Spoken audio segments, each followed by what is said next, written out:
This is what's brewing as we speak. Severe storms, damaging winds, hail and isolated tornadoes. As we saw into North Carolina, massive storm damage across so many areas from Alabama, Tennessee, all the way into Georgia and into the Carolinas. Again, this is going to continue throughout the day today. And NASA says bad weather has forced them to call off the first landing attempt set for today. The new landing is now expected to take place in about 3 hours from now. We'll keep an eye on that. Well, Shuttle Discovery has been given a go to land in just about 45 minutes from now at the Kennedy Space Center in Florida. NASA delayed an earlier attempted landing because of crosswinds. We will bring you the landing live when it happens in about 45 minutes. Discovery continuing to track from the southwest across the Pacific Ocean towards Central America, right on the ground track. Approaching 24 minutes to touchdown.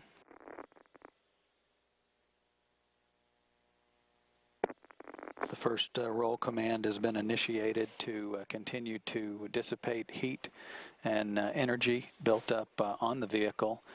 The shuttle is now at an altitude of 247,000 feet. Range to the Kennedy Space Center 2,900 miles. Time to touchdown 23 minutes 50 seconds.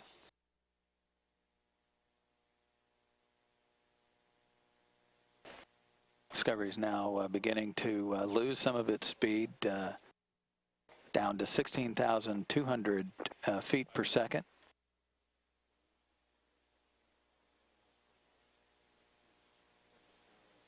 Or 16,000 miles per hour.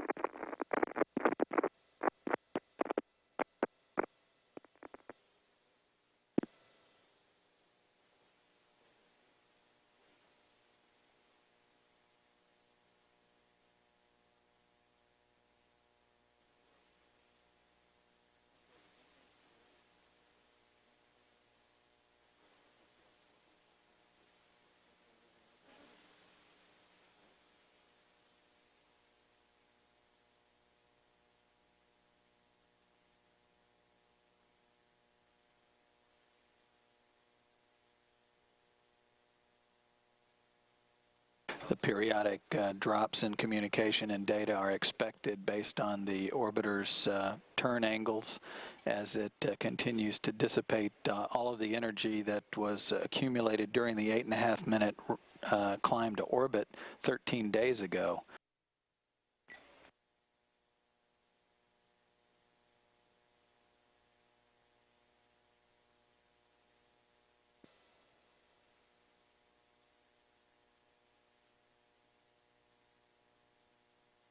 At the Kennedy Space Center, the convoy team at the ready, waiting for Discovery's arrival. Discovery will be landing on runway 15, making a final approach from the southwest. Commander Lee Archambault will fly Discovery around a 260-degree heading alignment, imaginary heading alignment circle, setting up, flying the vehicle out over the ocean and setting up for final approach from the northwest.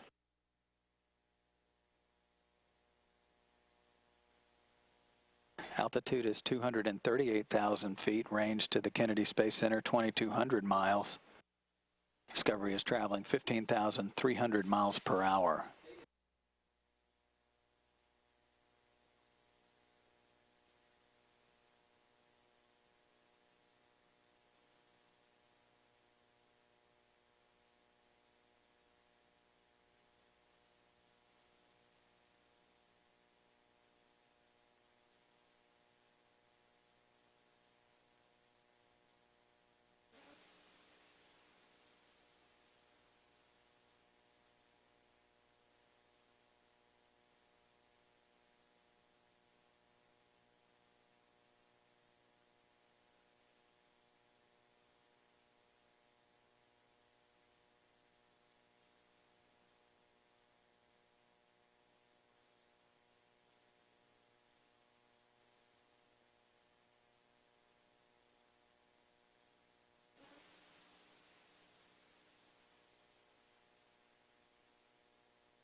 Discovery's roll jets have now been deactivated. The ailerons are now active on board the vehicle, as are the elevons.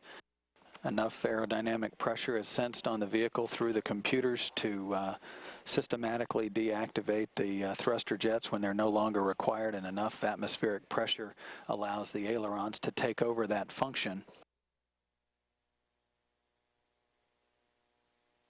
19.5 minutes to touchdown.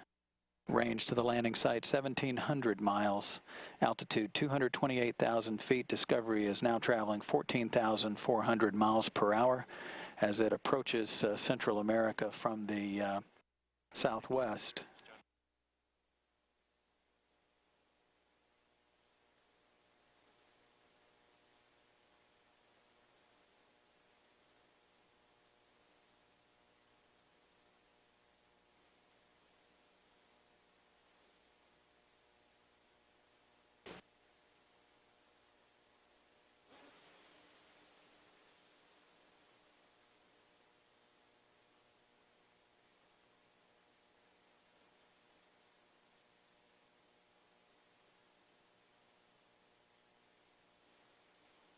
On the flight deck of Discovery, Commander Lee Archambault, pilot Tony Antonelli, flight engineer Steve Swanson, and mission specialist Joe Acaba.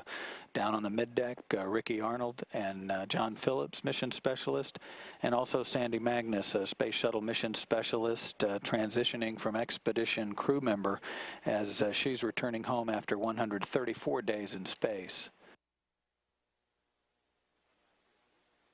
Continuing to go very smoothly. All of the systems aboard the orbiter are in good shape. The RCS, or Reaction Control System, pitch jets have now been deactivated. The elevons have taken over that function as well. The only remaining thruster jets that are active are the yaw jets. Discovery is approaching the coastline. 17.5 minutes from touchdown. Altitude 216,000 feet, range to the Kennedy Space Center 1,300 miles. Discovery is now traveling 13,200 miles per hour.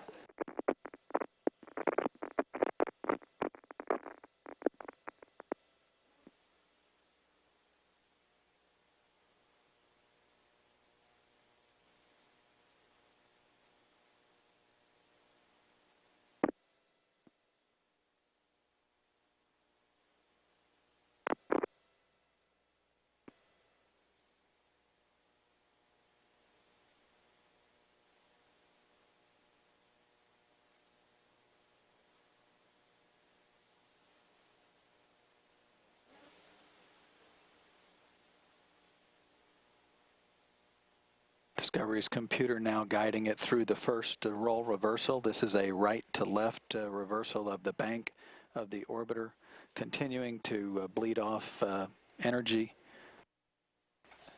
The speed's down to 12,300 miles per hour. Altitude 210,000 feet. Range to the Kennedy Space Center 1,100 statute miles. Time to touchdown just a little bit more than 16 minutes.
Under 15 minutes from touchdown, all systems still in good shape. Discovery's velocity is down to 9,800 miles per hour, range to landing 730 miles.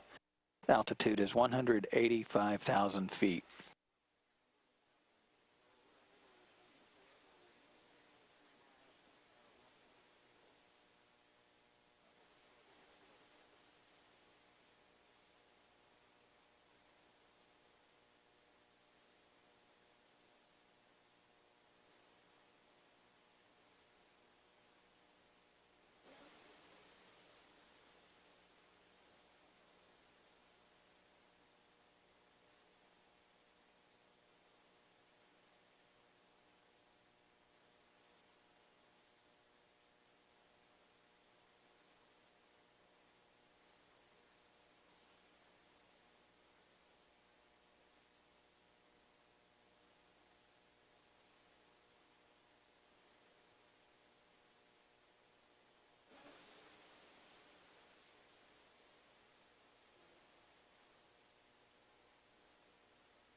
"13 minutes to landing, velocity 8,000 miles per hour, range to the landing site 530 miles.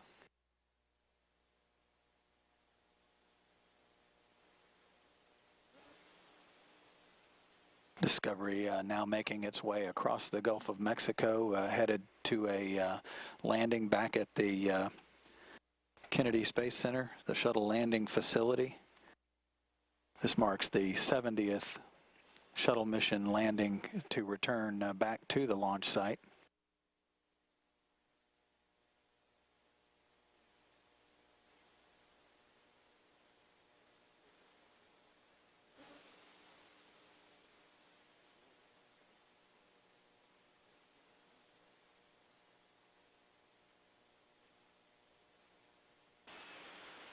Discovery Houston, KSC altimeter 29.85. Energy, ground track, and nav are go.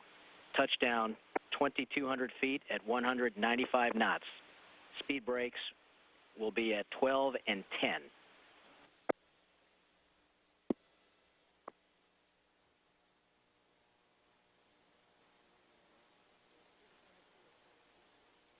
Houston, Discovery, hot copy.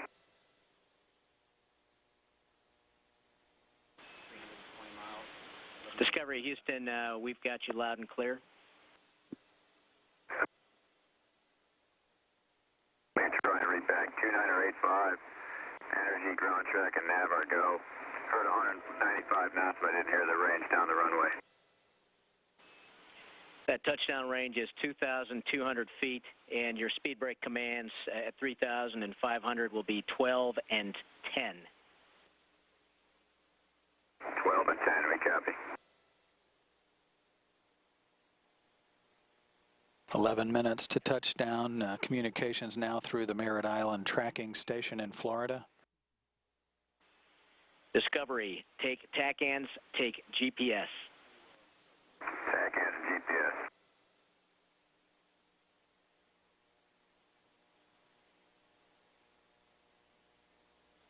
Navigation now through the global positioning system on board the orbiter.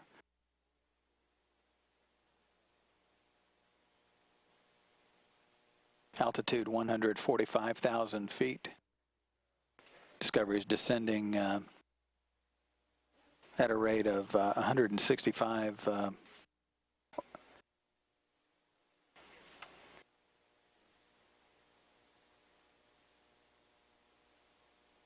the range to the landing site now 250 miles. Velocity is down to 4,500 miles per hour.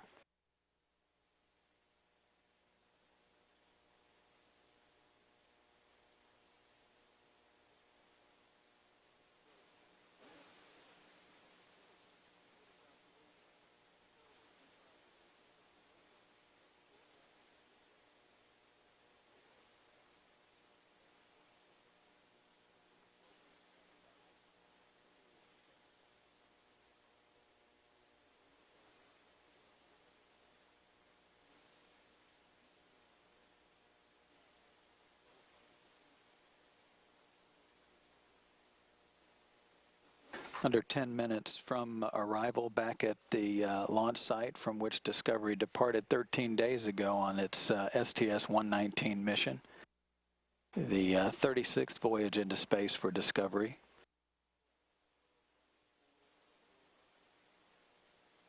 Speeds down to 3,500 miles per hour. Altitude 122,000 feet. Range to the landing site 170 miles. Discovery is now crossing the west coast of Florida, just south of Tampa, St. Petersburg area.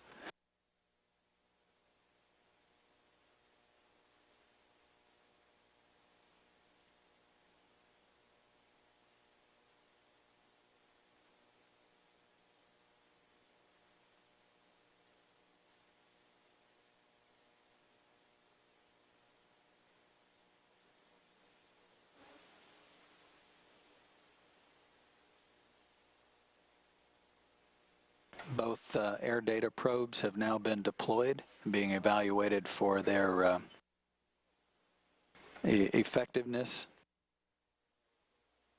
They sense the air pressure and transfer that information to the air data transducer assemblies.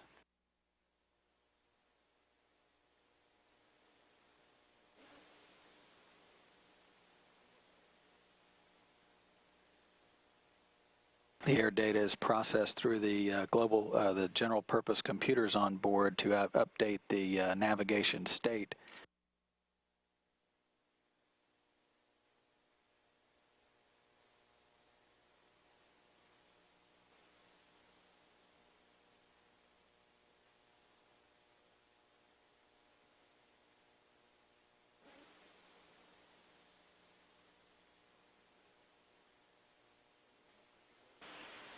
Discovery, take air data. Taking air data.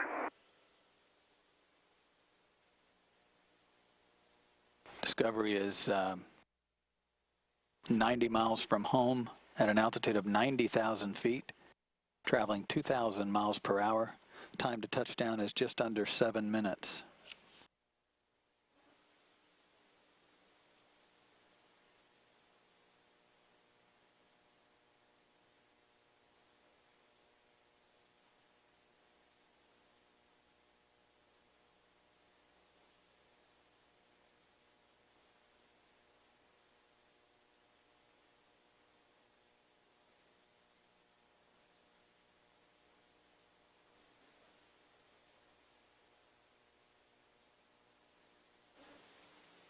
Discovery has reached the area known as Terminal Area Energy Management. That's at about 80,000 feet at a speed of Mach 2.5.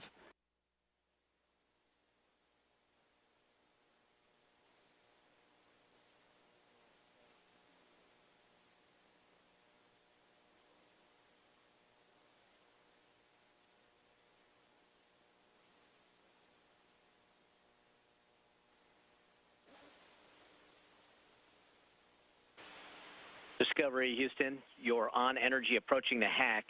Your wind breakdown, 14, peak 21 on the head, 2 right. Nominal shoot deploy. Copy the wind. On energy approaching the hack with a nominal shoot deploy.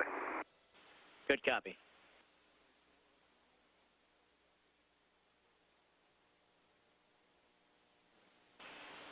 Discovery, no action. Your nav edit TAC.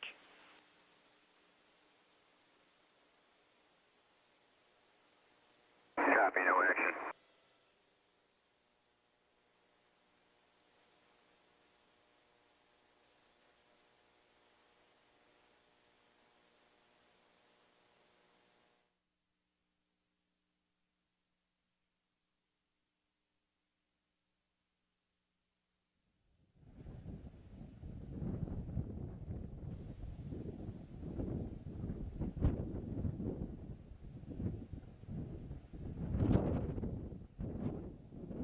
Under 5 minutes from touchdown, views of Discovery now as it approaches the Kennedy Space Center from the southwest.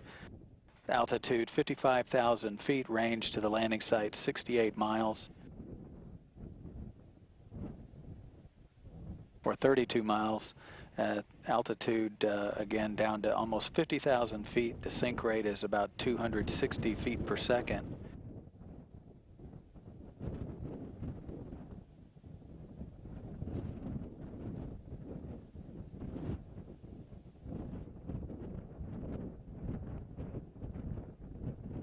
Under Lee Archambault now flying Discovery.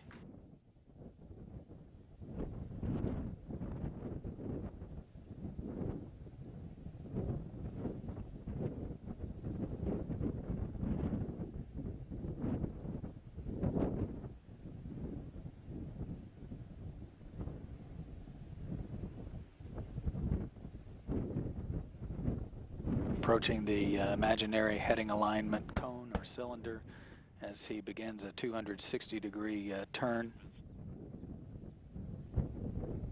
Twin sonic booms announcing Discovery's arrival in the landing site.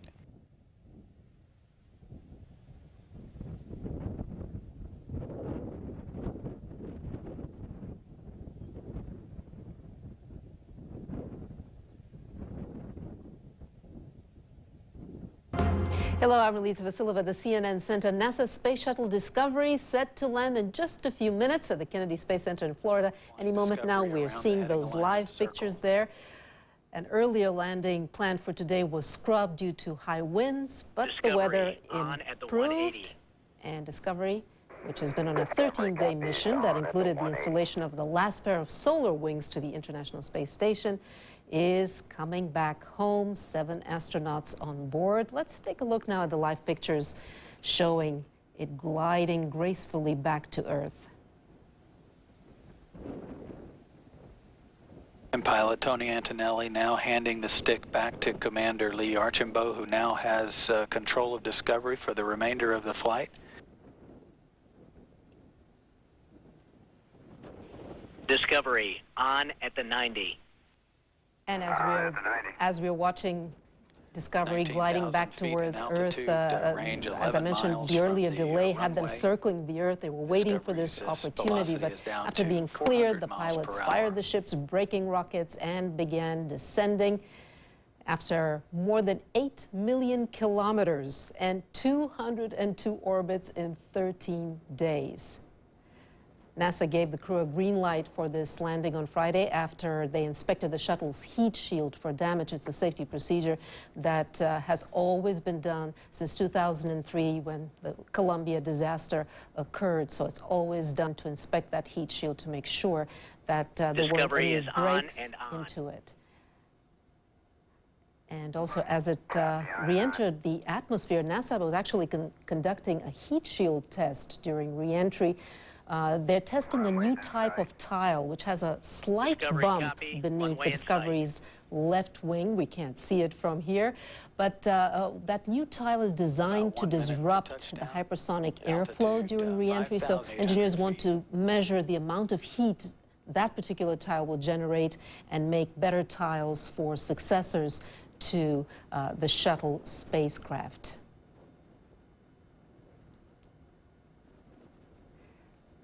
We've got just about 30 seconds to landing. Discovery's crew left the space station fully powered with new solar wings. And now the station has enough energy actually to double its occupants to 6. The more the merrier, and also the more scientists on board the space station, the more research they can do. And here we see final approach at the Kennedy Center in Florida. Landing gear is down.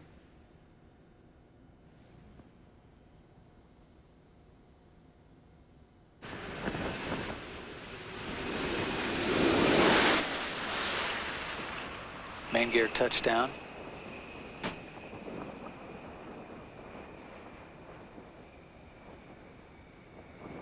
And nose gear touchdown.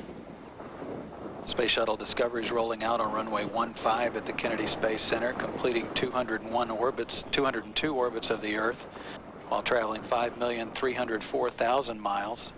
This landing marks the 70th shuttle mission to end at KSC.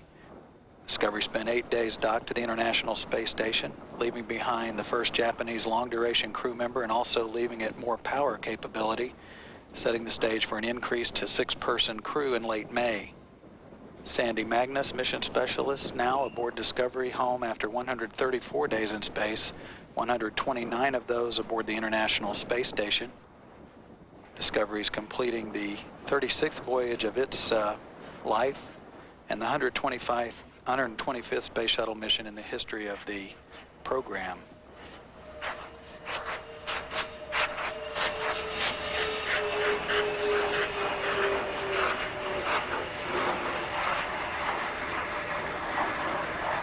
And we watched the graceful landing of NASA Space Shuttle Discovery, landing at the Kennedy Space Center in Florida. Houston copies. Wheels Discovery stop. has been on a Welcome home, 13-day mission Discovery, that after a great included mission to the bring installation of the International last Space pair of Station to solar full wings power. to the Special International welcome home to Space Sandy after Station. living And and we working welcome on them board home back ISS to as a Earth. member Thank you of for joining me for Expedition this 18 live event. and to the Now back to entire regular crew of programming. STS-119. Great job. Tony Antonelli, the pilot of the vehicle, now taking his turn for a few seconds, flying Discovery around the heading alignment circle.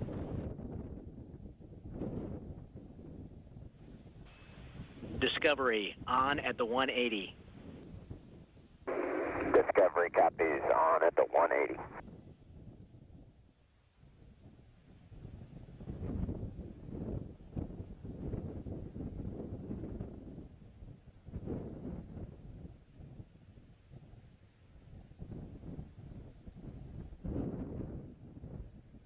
And pilot Tony Antonelli now handing the stick back to Commander Lee Archambault, who now has control of Discovery for the remainder of the flight.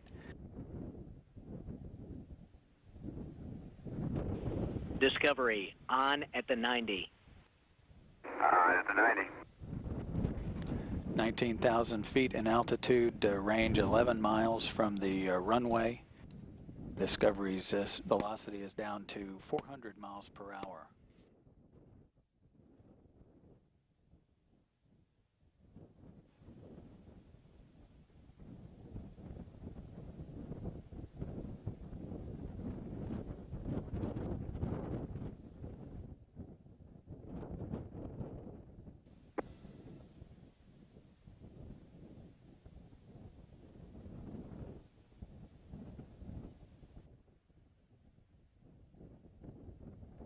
Discovery is on and on. Copy, on and on.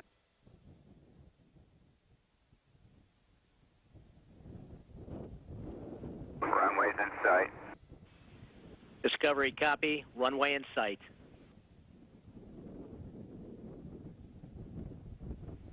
About 1 minute to touchdown. Altitude 5,800 feet.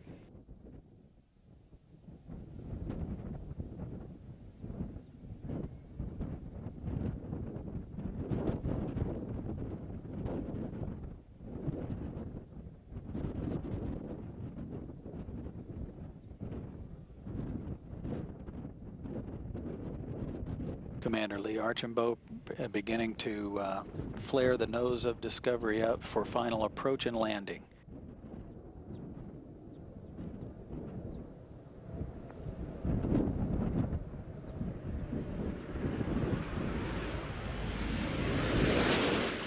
Main landing gear is down.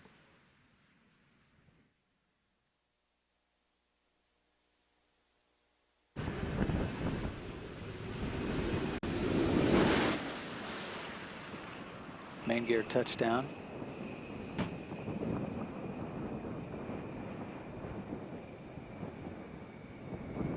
And nose gear touchdown. Space Shuttle Discovery is rolling out on runway 15 at the Kennedy Space Center, completing 202 orbits of the Earth while traveling 5,304,000 miles. This landing marks the 70th shuttle mission to end at KSC. Discovery spent 8 days docked to the International Space Station, leaving behind the first Japanese long-duration crew member and also leaving it more power capability, setting the stage for an increase to 6-person crew in late May. Sandy Magnus, mission specialist, now aboard Discovery, home after 134 days in space, 129 of those aboard the International Space Station. Discovery is completing the 36th voyage of its life and the 125th Space Shuttle mission in the history of the program.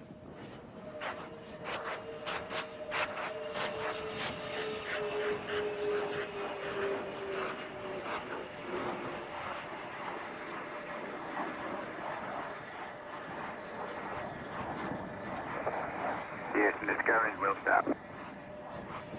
Houston copies, wheel stop. Welcome home, Discovery, after a great mission to bring the International Space Station to full power. Special welcome home to Sandy after living and working on board ISS as a member of Expedition 18, and to the entire crew of STS-119. Great job, everybody. Discovery, thank you very much. It's good to be back home. Discovery, we have no post-landing deltas. We'll meet you on page 5-3 of the entry checklist. See you there.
Convoy Commander, this is Discovery. How do you read?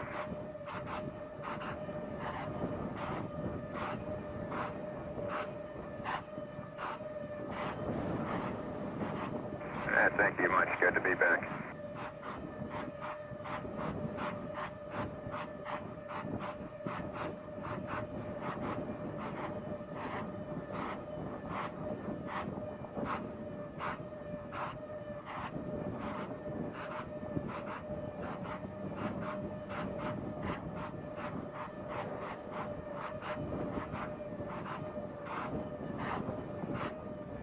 Discovery Houston, we'll take rad reconfig on page 5-8. Rad reconfig on 5-8 in work. Good copy.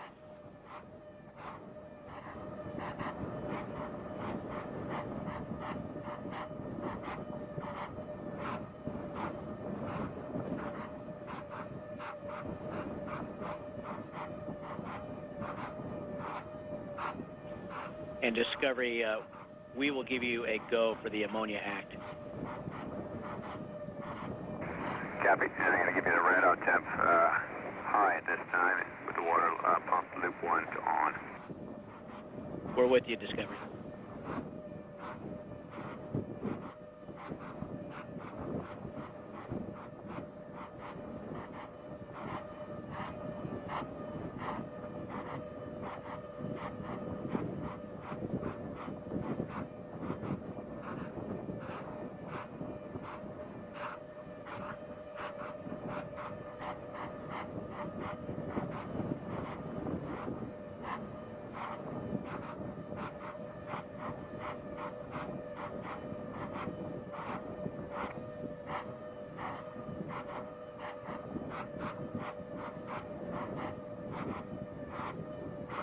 Houston Discovery, we see ourselves done with 5-3, switching over to 5-4 and 5-5. Discovery, we're with you. 5-4 and 5-5. Houston Discovery, ET umbilical doors are coming open.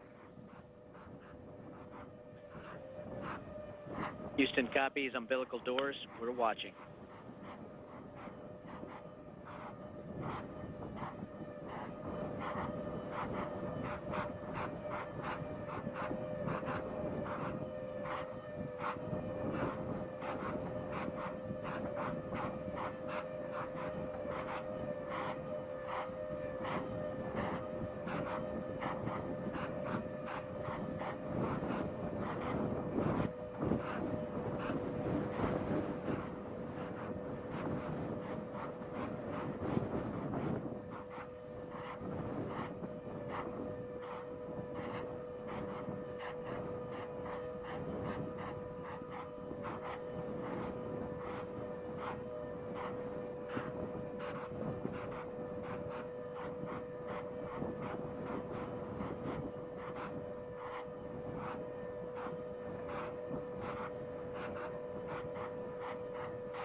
Discovery, we are ready for ammonia act.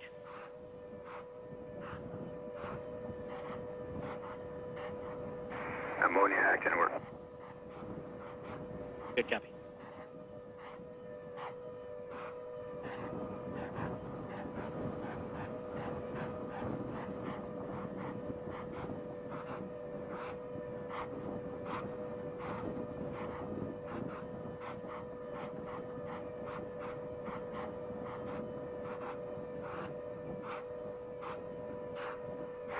Houston, Discovery, if you don't need hydraulic load test, I will set the body flap.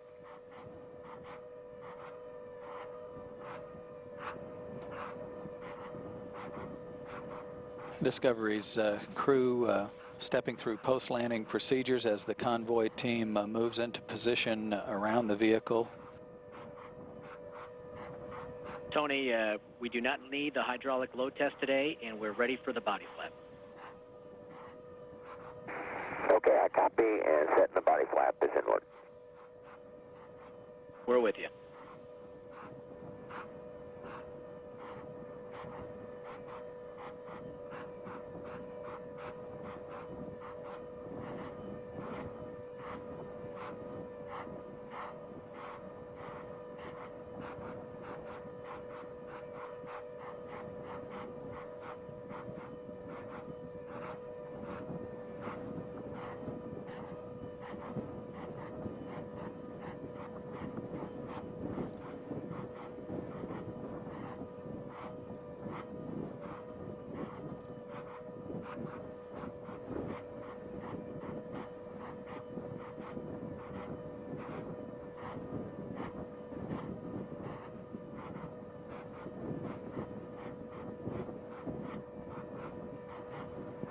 Discovery, you are go for Ops 9.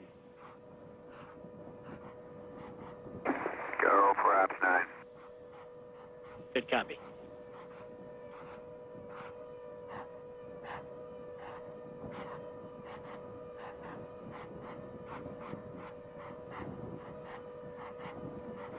And Discovery, want to relay a quick congratulations from Mike Fink from on board Alpha on a great mission, and welcome back to everyone and to Sandy.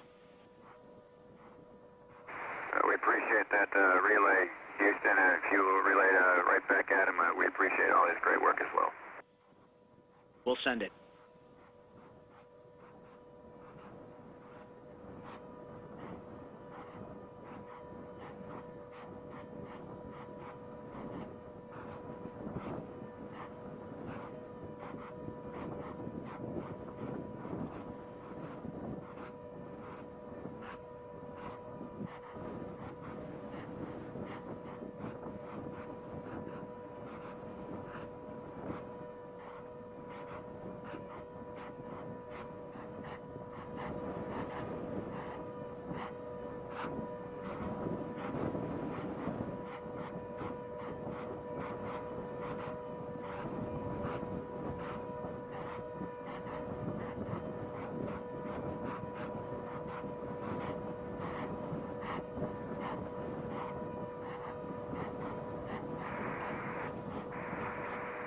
Houston, Discovery, the RJDs are off, side hatch, drag chute, landing gear is safe.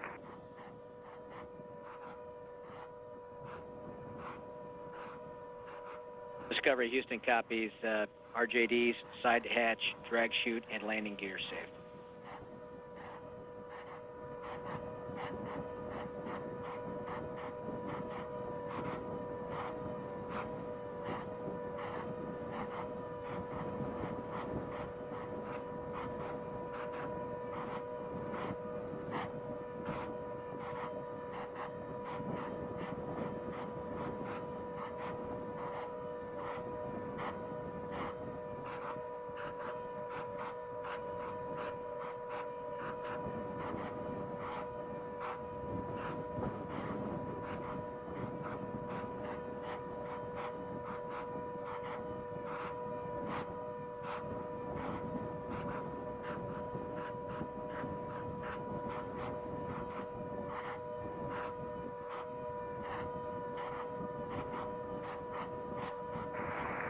Houston, Discovery, we're with you on 5-6 going off 9 at this time.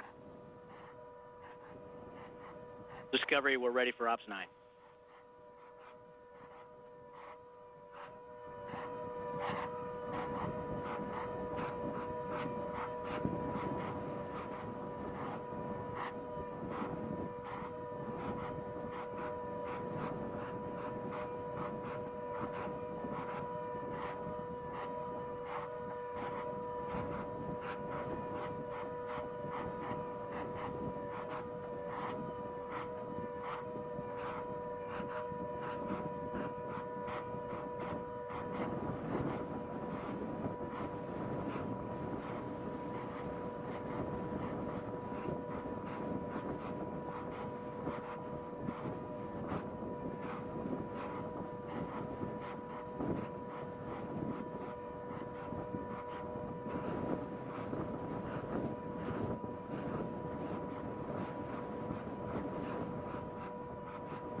Discovery, DPS has backed up your NBAT. We're ready for 901 when you are.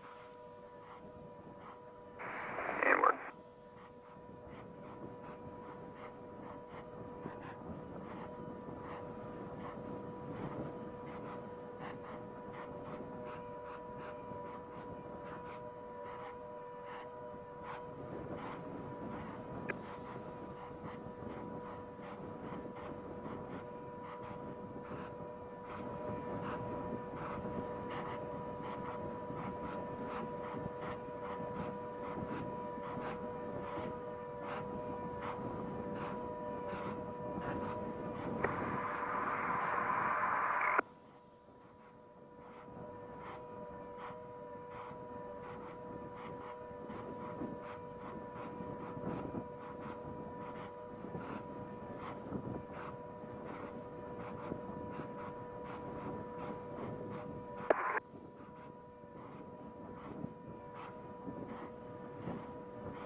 Houston, Discovery, I'll put SSME repo in work when you're ready. Tony, we are ready for SSME repo. SSME repo's in work. Good copy.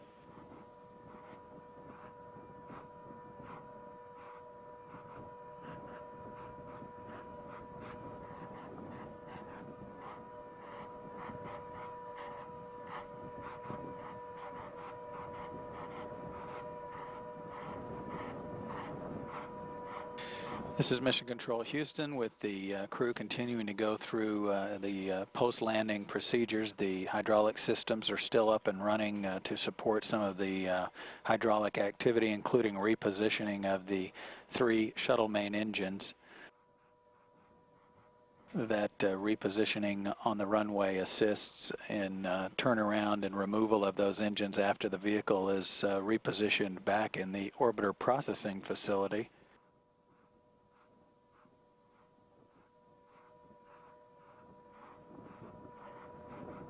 The Space Shuttle Discovery traveled 5.3 million miles on this mission. Its 36th voyage into space.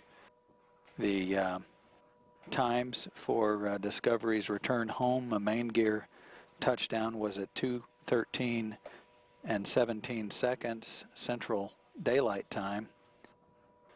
That equates to a mission elapsed time for the mission of 12 days, 19 hours, 29 minutes, 33 seconds. The nose gear touchdown at 2:13 and 40 seconds. Discovery Houston, you are go to DOF suits. And that mission elapsed time was 12 days, 19 hours, 29 minutes, and 56 seconds. And we'll stop on the runway of choice, runway 15 at the Kennedy Space Center Shuttle Landing Facility is 2:14 and 45 seconds. Discovery, when able, we'll take GPC-5 mode switch to standby. And that mission elapsed time was 12 days, 19 hours, 31 minutes, and 1 second. Good copy.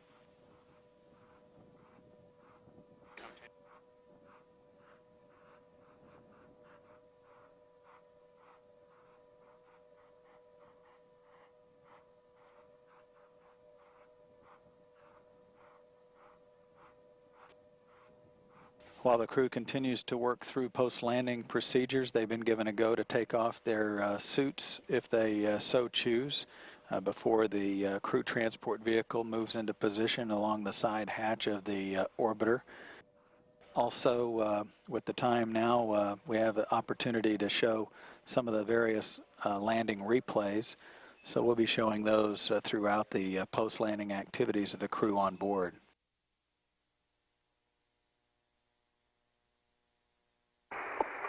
Houston, Discovery, APU high shutdown on page 5-9 is going inward. Discovery, we're ready for APU hide shutdown. And Discovery, we are go for extended power up. Discovery, go for extended power up.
Houston, Discovery, APU hide shutdown complete.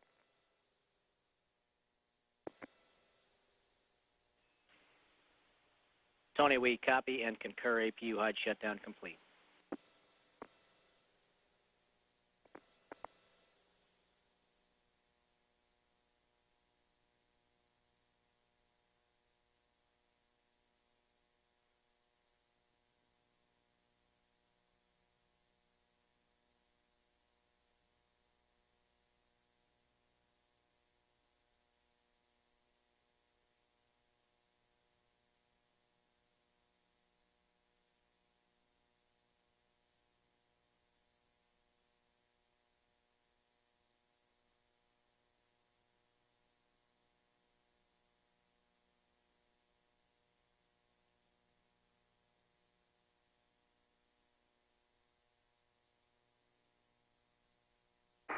Houston, Discovery, post-landing, MPS reconfigs going inward. Discovery, boosters ready and watching.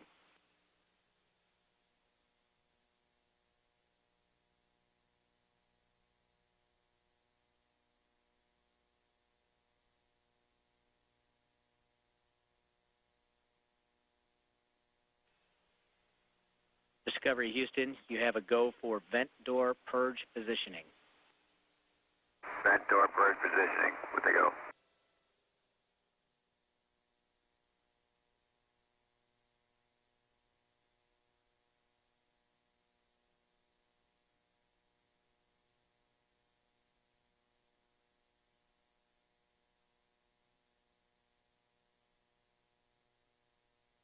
And Houston, post-landing MPS reconfigs complete.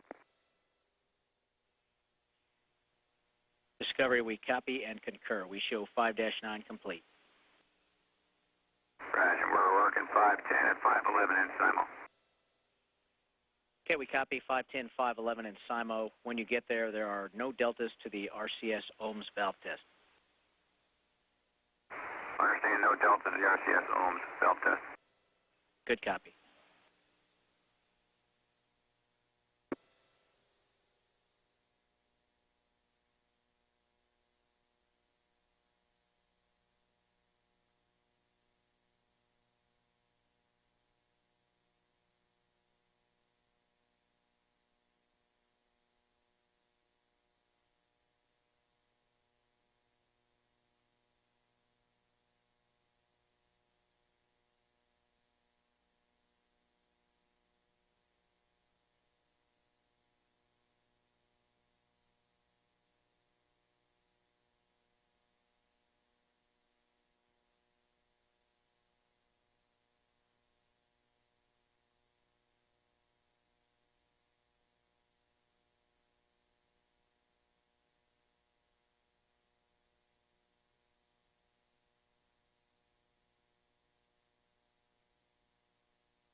Okay, Houston, Discovery for prop.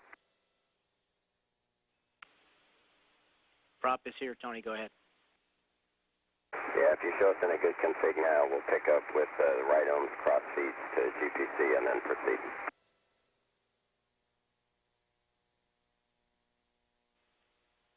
Tony, we like that plan. You can proceed.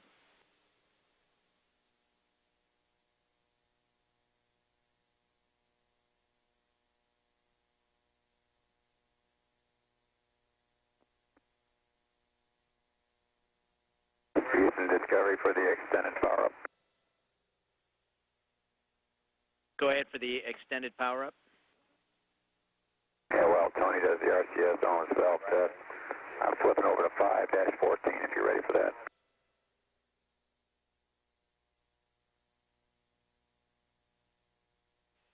We're ready on 5-14, Brew.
Discovery, Brew, DPS is backed up your NBAT. We're ready for the 901 when you are.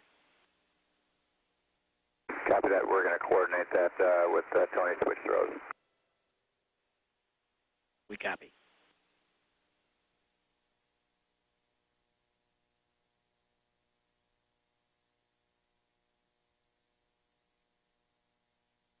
Houston, Discovery for prop on the forward RCS, the Alpha helium press, the switch is enclosed, and the talkback is barber pole.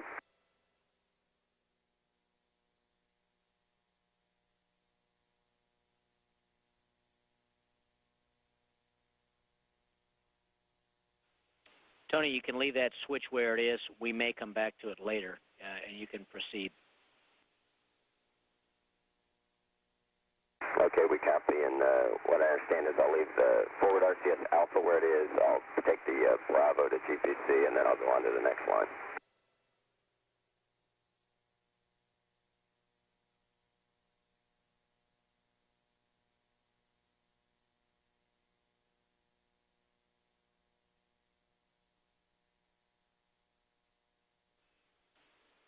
Tony, that's a good copy.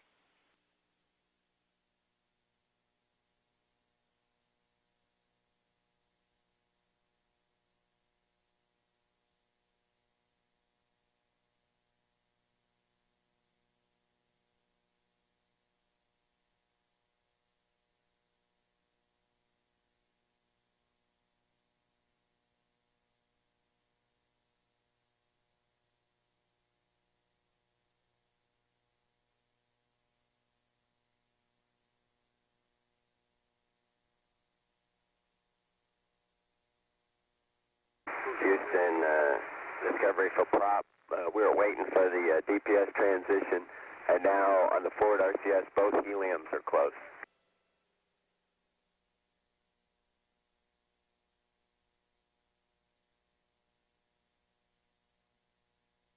Okay, Tony, that's a good report. We're mulling over whether we'd like a cycle, but until then, you are ready to continue with that procedure. Okay, I'll get Bravo and GPC, and we'll press, and we'll come back to Alpha. Good copy.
Houston, Discovery, is DPS ready for the aero log reset?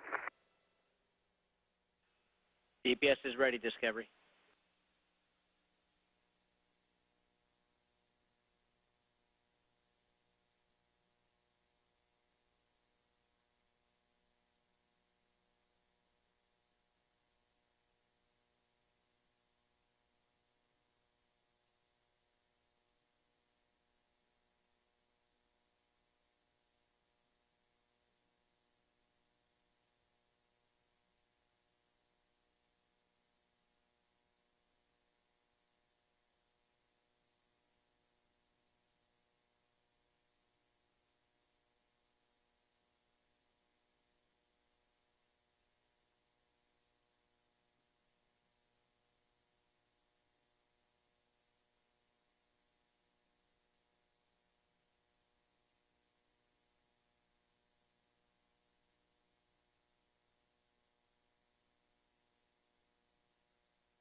Discovery Houston for Tony and the Ford RCS Helium Alpha.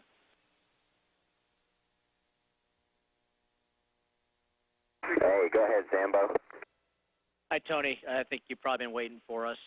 We would like you to take that Ford RCS Helium Press Alpha switch to open, then closed, then GPC.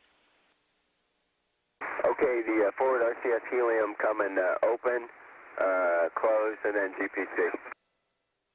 Good copy.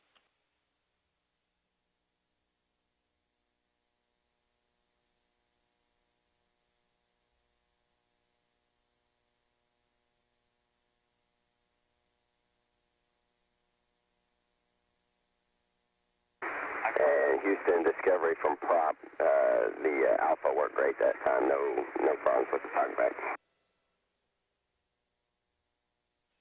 Okay, Tony, thanks for that work, and we concur we're in a good config.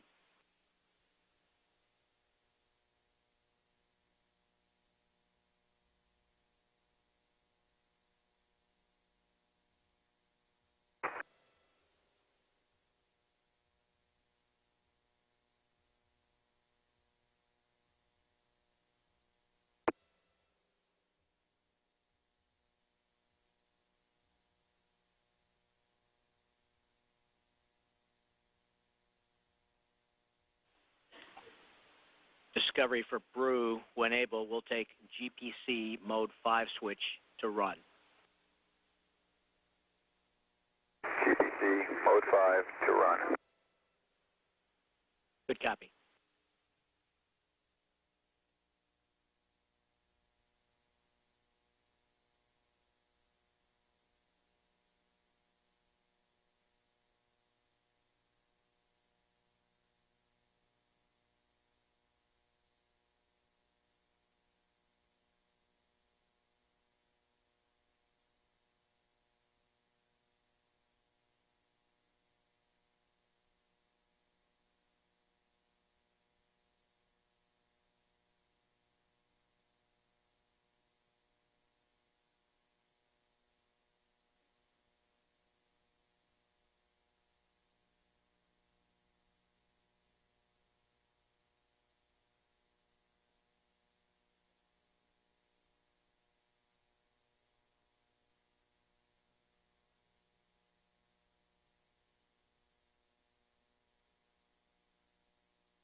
Houston, Discovery. Discovery Houston, go ahead.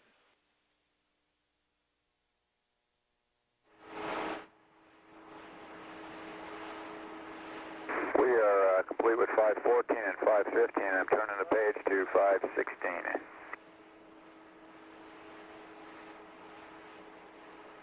This is Mission Control Houston. Post-landing activities still ongoing, even while we were enjoying the various replays of Discovery's return home after a 5.3 million mile trip. Activation on 518. And if you like, we can knock out the A12 and A14 steps. We got the Aston cockpit, so we can knock A12 and A14 out if you like as well. Brew, thanks for that offer. We'll take the A12 and A14 steps on 518. That sounds great. And here comes the switch throws on 516. Out of this world, outer space. It's mission complete for NASA's Space Shuttle Discovery. It landed safely at the Kennedy Space Center just a short time ago in Florida, despite cloudy skies. We watched it, in fact, live on air. The landing was delayed 90 minutes and an extra orbit due to high winds. The 13-day mission included the installation of the last pair of solar wings at the International Space Station. Discovery's 7 crew members brought back lots of science samples, and we're talking about a particular sample that we're very interested in, the crew members' own urine and saliva that have been recycled into water, drinkable water, supposedly. The goal is to see if it is safe to drink. NASA's next shuttle mission is scheduled for May. Well, a bit of excitement for a billionaire space tourist on the Russian space capsule Soyuz. The cosmonaut in control docked the spaceship with the International Space Station manually after an engine sensor apparently malfunctioned. The docking went smoothly, though, and applause broke out at mission control when the hookup was announced successful. Well, they've already put a man on the moon. Why not a garden on the moon? An American company hopes to grow a seed into a plant on the moon's surface. Paragon Space Development plans to incubate a mustard seed in a mini greenhouse like this. It would protect the plant from the sun's rays and also temperatures that reach 107 degrees Celsius. It's not clear when the experiment would be sent to Earth's closest neighbor, though. It'll be interesting to see. Discovery ist nach ihrer 13-tägigen Mission wieder sicher in Florida gelandet. An Bord waren 7 Astronauten. Sie hatten unter anderem das letzte Sonnensegel zur Internationalen Raumstation gebracht. Durch die bessere Stromversorgung kann die Langzeitbesatzung der ISS künftig auf 6 Astronauten verdoppelt werden. Discovery has returned to Earth after its 13-day mission to the International Space Station. It landed safely at its home base in Florida a bit later than planned because of concerns about the weather. The shuttle brought solar wings to the space station, which will provide extra power. The ISS can now support a larger crew to conduct more research.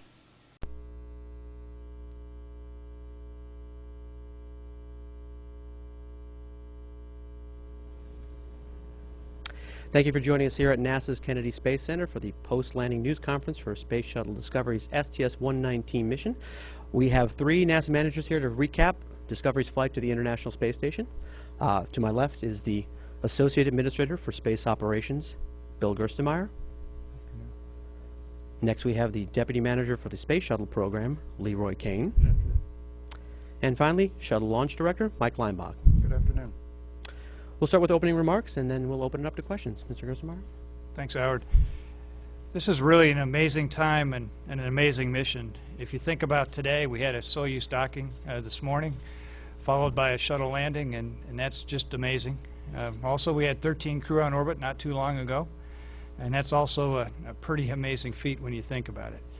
Also, if you take a look at the space station fly-around pictures and you look at the space station, that's probably the most amazing image that you can ever imagine.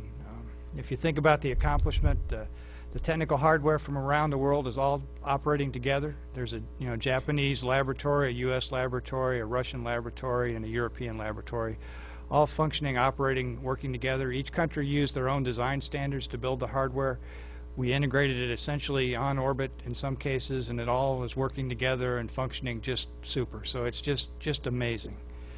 And I think that really, if you look at that station, really not one country could accomplish what's going on with Space Station. It really took all the countries to work together and to pull this off.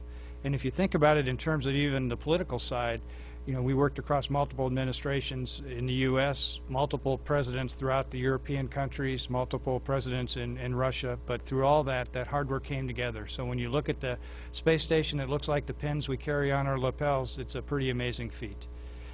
I also can't say enough about the people that work on the shuttle and station programs. They're extremely unselfish in what they do. The shuttle team and the ground ops folks down here work so tirelessly to make all this happen. It's phenomenal. I didn't think we'd get this flight off in front of the Soyuz launch, but the teams down here just pulled together and worked and got all the problems worked for us, the flow control valve, the GUP hydrogen power problems, all those things got done.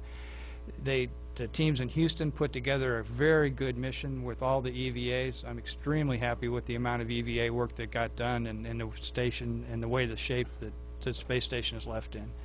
And I think as we look forward a little bit to the future, we got to start thinking now about how we're going to really utilize Space Station. Space Station can really provide a basic research environment that's really unique, and we see that with the salmonella vaccine that we're working on that potentially can help folks here on the ground.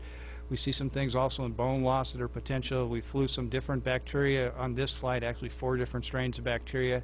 We're going to try to use those things to, again, help us control disease here on the ground. So space station is really a unique research environment, that unique aspect of space. We can really use space station for that. Also, if you look at our international relationships, space station is huge in doing that. And then space station is also really inspiring students in the next generation. You know, this flight, when President Obama called to the space station with all the students around, the questions from the students were really amazing. I was in Russia a couple days ago, and the Russian kids designed the crew patch that the Expedition-19 crew is wearing. And Anna, the little girl that one of the designers of the patch, talked to the crew across the glass, and her questions were amazing to the crew. They were the most insightful, interesting questions I've heard. So here's a young Russian girl from Moscow, maybe 12 years old, asking really good questions. And then I think about here when the My Weekly Reader editor came here and attended a launch, and she asked a question. She sat out in the very audience where you sit, and she asked the Japanese administrator what research the Japanese were going to do on space station. And I think of all the questions that were asked by the reporters that day, I think her questions were probably the most insightful. So space station can give us a unique chance to inspire kids and see them at their best and make them really do great things. And then lastly, I think station can also help us with a commercial market. We're starting to establish the SpaceX operations over here down at KSC. And that should help us with getting a new way to get cargo to and from space station. The tourism, which we see as evidenced by Charles Simonyi flying again to the space station, is also a potential for the commercial side. So I think the government can step back a little bit, and space station can do that. So space station can do multiple things for us, and we need to figure out how we can effectively utilize space station. So I challenge all of us to look to ways to utilize station, because now's the time to start doing that planning. So again, I would just ask us all to stop for a moment and reflect on what's happening in space. I don't think there's ever been a time period that is this special and this amazing. And we get caught up in the moment of the day, we get caught up in our own individual items, but we don't look at the whole. And we need to stop back and think about all the things that are going on, and how can we really take unique advantage of what we have here. This is a very special time in spaceflight, and we need to make sure we get the absolute most out of it.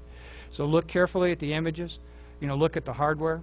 We've got 2 orbiters in preparation for the next set of flights. We've got the Ares 1X getting ready to go. We've got the Soyuz that just docked and getting ready to land. We've got a Japanese cargo vehicle that's undergoing engine firings in Japan. We've got the preparations underway for the Hubble Space Telescope servicing, with the Command Data Processing Unit being shipped here tomorrow.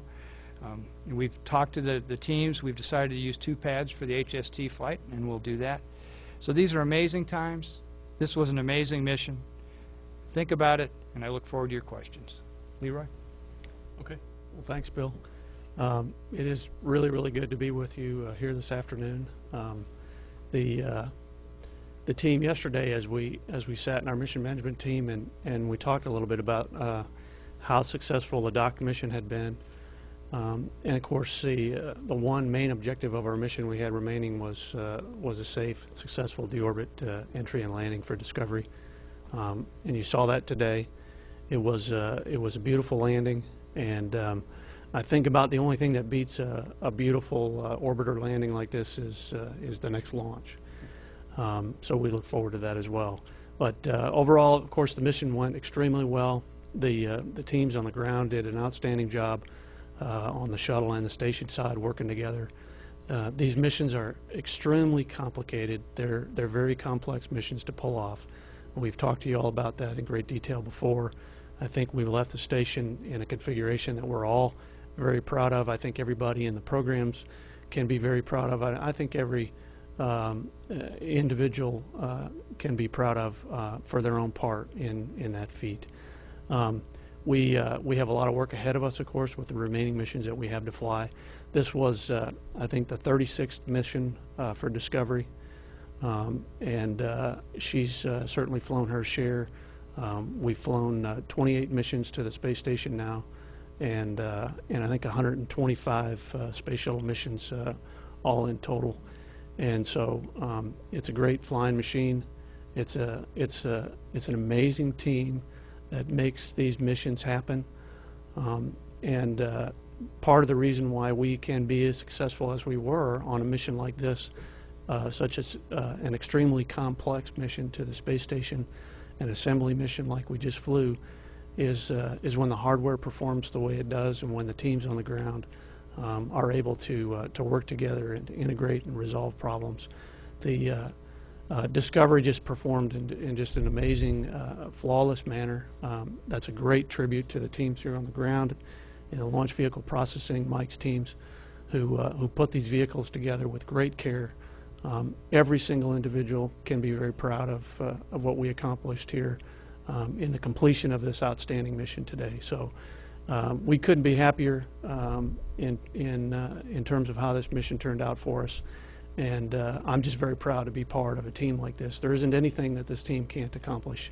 And it's great to be here with you today. Happy to take your questions. Mike. Okay. Thanks, Leroy. Well, the vehicle looks really good. I'd like to congratulate Team Discovery, as Leroy just did, that the orbiter worked so well on orbit. Every crew member that I talked to today commented on how well Discovery performed, and the vehicle essentially stayed out of their way so they could perform their mission. And it's just a tribute to the team here on the ground and the flight control team taking care of the vehicle from the ground.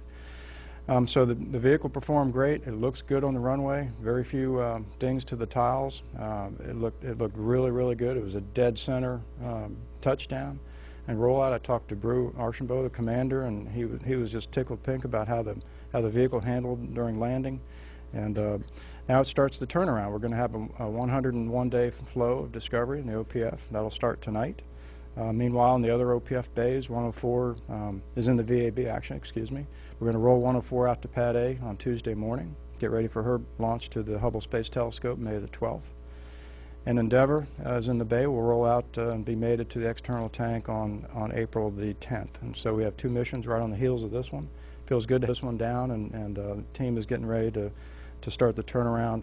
So Stephanie Stilson and Wayne Bingham, the two leaders of the flow processing team here at KSC, are putting the plans together to turn around for its next mission, and I'm sure they'll do a great job. So it's good to have Discovery home. She looks great, and the crew is ecstatic about how it performed on orbit, and ready to get on to the next one. Thanks. All right, thanks, Mike. We'll take questions now from media here, and we have apparently a couple of reporters at NASA's Johnson Space Center in Houston, so we'll get to them in a couple minutes. When I call on you, please wait for the microphone and then state your name, news affiliation, and who you would like to answer your question. We'll start with Marcia. Marcia Dunn, Associated Press, maybe for Mike. How did the thermal tiles look downstream of the DTO test? Any indication of whether they took some extra heat or wear and tear? Well, let's see, they looked really good. I think we have some images, do we? Yeah, we had. Do we have them loaded? I don't know if we have them in hand yet, but we did get notification that the CAS Glance vehicle that was going to take some imagery for us from an orbiting position was successful in that endeavor, and so we look forward to getting that data. That will be a very important part of the overall test data that we get. Our aerothermal folks on the design team back in Houston will be very interested in getting that data. So all indications are that we were able to capture some good data, and of course the vehicle data, we have some thermocouples downstream of the boundary layer transition tab. And so we look forward to getting that data back. It's the only vehicle that flies like this in a hypersonic regime where we're able to capture this kind of aerodynamic data. So we're really excited to get this test data.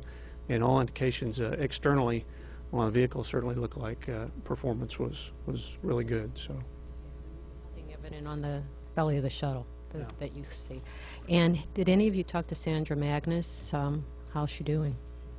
We didn't talk directly with her, but I asked the crew that was with her, and she's doing just great. Everything is fine. She's in great shape, good spirits. She had some medical protocol stuff that they wanted to do, and they didn't want her to do a lot of movement, so she was kind of just doing that. But she's in great shape, and she's glad to be back. Okay, Todd? Todd Halverson of Florida Today. I guess for Gerst, you mentioned that you made a decision to go to dual pad operations for the STS-125 and 400 LON mission. Could you talk about what prompted you to go in that direction, and where the Ares 1X will fall out on the schedule now? Yeah, we'll give you some more details after rollout of Discovery, or excuse me, of Atlantis on Tuesday. But the basic decision was we were able to get a lot of work done at the pad. You can see the lightning towers are up. Those are done. We took the lightning mast off the top. We were able to put the 5th segment access device on the rotating service structure. We put some bracketry in that holds some of the wind loading stuff. So we were able to get a lot of the work done on the pad that still allows us to launch an orbiter off of that. So the impact to Ares 1-X will be probably 3-4 weeks maybe. We'll talk to you a little bit about that when we look at an overall integrated schedule, but we think it's more of our normal plan to have the orbiter out at the pad. It gives us a little more robustness from a crew standpoint. And with Ares sitting kind of at the end of, Ares 1X sitting at the end of July, this isn't too big of an impact to them because we were basically able to get all the work done out on Pad B. So when you look at it from an overall agency standpoint, it seems like the right decision to keep things moving forward in the right path to do that. And we'll give you some more details on the specifics and the exact dates that occurred and the exact mods on Tuesday.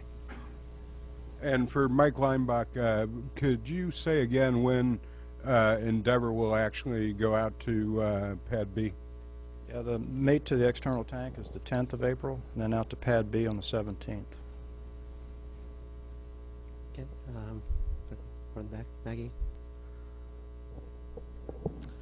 Hi, Rory O'Neill with Westwood One Radio. The Senate committee this week and the Budget Committee had put forward that plan, I guess, by Senator Nelson about not being so date specific on retiring by 2010, but rather be more mission specific or flight specific and let the flights end when they may. I'm just wondering, Mr. Gerstenmaier, how you feel about that. Is the budget year on FY10 sort of still the drop dead date?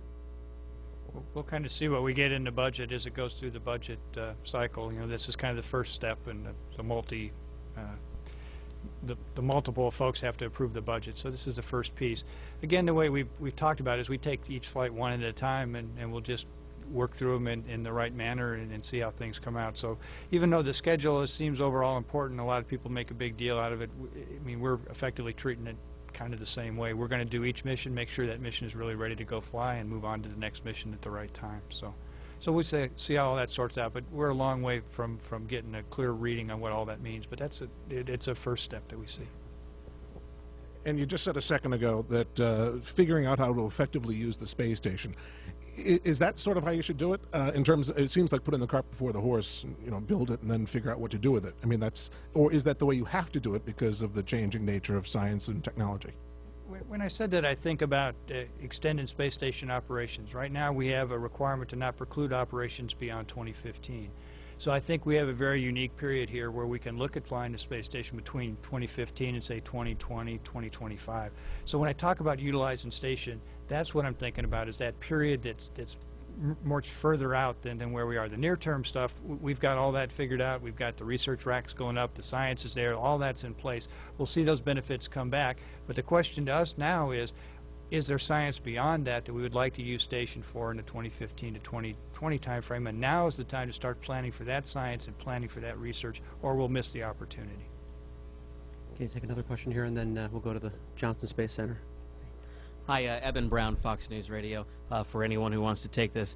The external cargo platform, that it was a bit of a headache for some people during the EVA, obviously not fully resolved. What's the plan to get that working? How long will it take, and will it impact anything that you have planned? Yeah, it's not a big deal to us right now. It's a couple flights away. I think the first time we need it is ULF-3, which I think is next year, the first flight next year in February. So we got some time to go resolve it. The way this device works is it locks into kind of a temporary position, and then it should come unlocked from that position. It appears that it's stuck in that position. So we'll see if we can understand what's going on. They're kind of temperamental sometimes. We may try some thermal conditioning next time. I'm sure the teams will resolve it. We'll be able to figure out what's going on and get it fixed. And we got plenty of time to get it down before we attach the external carrier to the outside. So it's not a big deal. You know, if you look at the way we plan, we plan things well in advance of when they actually need to occur, and so then that gives us a chance. If it doesn't work right, we've got a couple shuttle flights to go fix it and get it worked, and we'll work it during the right time. We'll figure out if we want to add it to a shuttle EVA that's coming up, or we may add it to a stage EVA. Well, the teams will figure out the right time to put it in, but it'll be easily accommodated. Okay, now we'll go to NASA's Johnson Space Center in Houston for questions there. Gina Sinceri, ABC News, from Mike Leinbach. Mike, the decision was made after Columbia to treat the Space Shuttle fleet as experimental, not operational. How really has that had a practical difference for you processing these shuttles?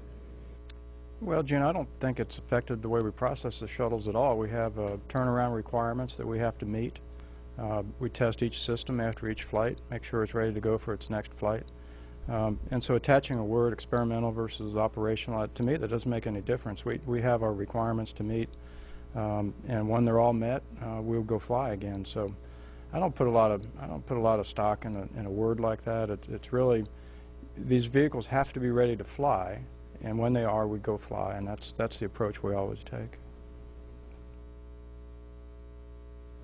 Robert Perlman with Space.com and Space News for Bill Gerstenmaier or Leroy Kane.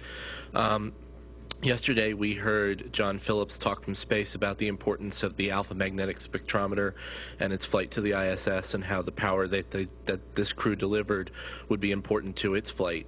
Can you give an update on its status as being manifested on STS-134 in general? What we're doing is we're essentially planning to go fly that flight. The teams are working all the activities that need to be done. Again, we'll see in the budget whether we get funding to go fly that flight, but we're doing all the preparations necessary for that flight. Anything that needs to be done, we're getting it completed now on the schedule that needs to be done. So for all intents and purposes, we're ready to go fly the flight. And we hear very positive things from all our congressional friends. We'll make sure that once we get the actual budget approved this summer, then we'll be ready to go in 2010 with the flight and go ahead and prepare. So we're fully getting ready to go execute that flight. And for Bill Gerstenmaier again, you spoke about the importance of, or the ability of the space station to attract youth interest, children's interest. And on that note, the Colbert Show has a very large youth interest. Can you say if Node 3 will be named the Colbert Node? In my standard NASA answer, right, that it gets booed from the younger audience, we're still thinking about it, but we have a plan, and we're working with some folks, and in a couple of weeks you'll know what the answer is. Okay, that's all the questions we have at Johnson Space Center. We'll come back here for a couple of last-minute questions. Todd? Todd Halverson of Florida Today. Regarding the FY 2010 budget proposal that was passed in the Senate Budget Committee this week, it would provide $2.5 billion for shuttle operations in 2011, and I guess I have two questions on that. I'm wondering, Mr. Gerstenmaier, if you are at all concerned about schedule pressure. There's a limited amount of time if you look at the end of 2010 as a retirement date for the shuttle fleet, and of course schedule pressure was cited as a contributing cause in both the Challenger and Columbia accidents, and I'm wondering, first of all, what your thoughts are on schedule pressure and whether flying in 2011 would help alleviate that problem. Again, the way I look at it is I take each flight one at a time, and as Mike talked to you, you know, we treat these vehicles when they're ready to go fly, we go fly them, and if there's something that needs to be extra work, we'll go take the extra time to go do the work, and the schedule ends up where the schedule ends up, and if we end up bumping a flight or losing a flight, we'll figure out how to deal with that when the time comes. So we're not going to do anything dumb. We're not going to be pushing the teams. You know, we'll be aware of the schedule and where it sits, but at the right time we'll stop and not do anything. And I think you've seen that evidenced in what we do, and we're going to continue to operate that way. If we learn something, discover something new, and we stand down for a while, we will. It'll be fine. So I don't care one way or the other. We're just going to take them one day, one flight at a time, and get prepared. And when we're ready to go fly, we go fly. Marcia? Marcia Dunn, Associated Press. For Bill, do you have any update on increased hazards for Atlantis because of the orbital debris situation? Yeah, I think we've got some preliminary numbers. They're still going to be refined. I think they're like, what are they, Leroy? We have the mean, the latest calculations that we've done. Again, we've got to go do some more work on these numbers, but the mean is 1 in 185. The 5th percentile is 1 in 140, and the 95th percentile is 1 in 253. And so again, when we do these statistical analyses, we try to do, we're interested in where the mean is, but we're also interested in where the 5th and the 95th percentile are as well. So those are the best numbers we have today. We have some more work to go do on the statistical analysis, and we have some more discussions to have in terms of the mitigations that we already plan to put in place and some other things that we might could consider. So those are the numbers for today. I imagine they'll be slightly different by the time we get to FRR. Yeah, and our general guidance is 1 in 200, so we're a little bit below from a mean standpoint, but being 1 in 185. But that's not significant. As Leroy said, we're going to look at some other mitigation stuff, and then we're also still gathering some data. We don't have all the data in yet from all the tracking of the debris out there, and we'll see what it does later. But again, if it stays at about the 1 in 185, that won't be a problem to us. We'll just have to be careful with it, and we'll be okay.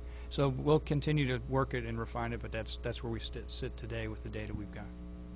It seems like debris has been a big deal in the last month or so with the space station. Is this just something you're going to have to swallow and deal with in increasing proportions in the years to come, or is there anything you can do to beef up the station at this point in terms of shielding? I don't know what the long-term plan is. On the station, we still have some modifications. There's some debris wings that we're going to add to the Russian segment that will help shield some of those areas a little bit more. So those are still coming online. I think they get delivered in one of the later shuttle flights. So we've still got some things we're going to do, but no major upgrades are planned. And again, we'll just continue to watch the environment. It seems recently that debris picked up a lot of discussion, but it's really about the same as it's been. It's always been one of our leading risks, both in shuttle and in station. So it's something that we've been aware of for a long time.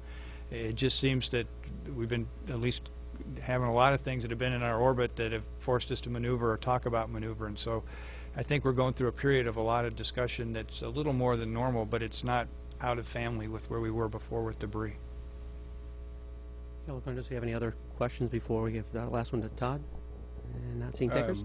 Todd Halverson in Florida today again. We talk a lot about the assembly of the International Space Station, and you talk about the potential for extending operations from 2015 to 2020. What can you tell us about the plan for the ultimate disposal of the International Space Station? That's about 900,000, close to 1 million pounds of hardware up there, and I'm just wondering how you plan to deorbit it safely. We have a very detailed plan. In fact, we were required to file the plan before we started construction. It essentially would involve an automated transfer vehicle, the one that the Europeans are building, maybe 2 of those, I guess 1 of those, to actually deorbit the vehicle at the appropriate time and deorbit station. So we'll target a location in the ocean at the right time to go do that. But I think that's a little bit premature. As I talked earlier, I challenge you to think about utilizing space station. So if your idea of utilizing space station is dispose of it, I've challenged you in the wrong way. So turn that thought off and think about how you might use it. All right, on that cheery note, we will end this news conference, and our next media event on NASA TV will be the post-landing news conference for members of Space Shuttle Discovery's STS-119 crew, and that will start between 7:30 and 7:45 p.m. Eastern. So thank you for joining us, and we'll see you back here in about 90 minutes.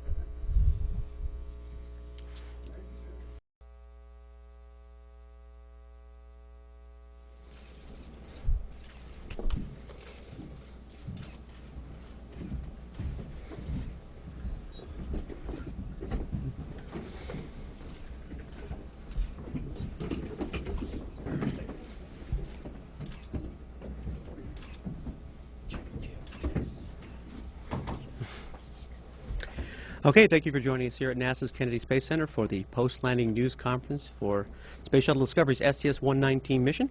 We are here with the crew of Discovery, and allow me to introduce the commander of Discovery's 119 mission, Lee Archambault, and I'm going to turn the news conference over to you, sir. Okay, thank you. Well, it's great to be back. My name is Lee Archambault. To my left is one of our mission specialists, John Phillips. To his left is our pilot, Tony Antonelli. And going in order, Joe Acaba, mission specialist, as well as, and on the very end, Steve Swanson. We had 2 other crew members return with us today, a long-duration crew member, Sandra Magnus, and she is back resting at the crew quarters. And our additional crew member, Ricky Arnold, was gracious enough to stay with her and provide her some mutual support back at the crew quarters. And so he stayed back just to keep her company. So with that, we're very excited about our mission. It was a very successful mission. We had 3 great EVAs. We installed the S6 truss. we brought the full complement of power to the space station, and we were able to fortunately get Discovery back on the deck very nicely this afternoon. So we're very happy to be back here at the Kennedy Space Center. So with that, let's turn it over to you for any questions. Okay, we'll take your questions. Remember, please wait for the microphone. Please state your name and news affiliation and who you'd like to answer your question. We'll start with Marcia Dunn. Marcia Dunn, Associated Press, for whoever would know best. What was Dr. Magnus's reaction when she was back on Earth? And I know she's resting, but how is she really doing? Did she fare pretty well through the whole landing? She seemed to be in very good spirits. Of course, very excited, very happy with her 4-month mission. And when I saw her on the CTV, doing extremely well for someone who'd been on space for 4 months. She was in very good spirits. Chocolate milkshake and a pizza and some sushi. Boy, she didn't tell me. Did she tell any of you guys? She was. I was next to her on entry and landing, and she was doing great. She was in wonderful spirits and really happy to be home. I don't remember the chocolate milkshake part. We were talking about it this morning, though, so I'm sure it's still close to the list of things to do. Okay, Todd? Todd Halverson of Florida Today for the Commander. I was just wondering if you could tell us about the final approach to the landing strip today, coming through what looked like a little bit of cloud coverage, and I was wondering what that headwind felt like for you to come into. Well, you know, the space shuttle is very stable compared to our shuttle training aircraft, which tends to get bounced around in a lot of turbulence. And today was the type of day that the shuttle training aircraft certainly was experiencing a lot of turbulence, but the space shuttle is rock steady. We did have a little cloud coverage, but it provided no impact whatsoever. It was just a scattered layer, and we broke out of the clouds with more than enough time to acquire the runway satisfactorily and land. Yes, there was a very strong headwind, and it was a little bit gusty, but that just resulted in a little bit different speed brake setting. But overall, the shuttle was a very smooth vehicle to fly and rock steady in all that turbulence.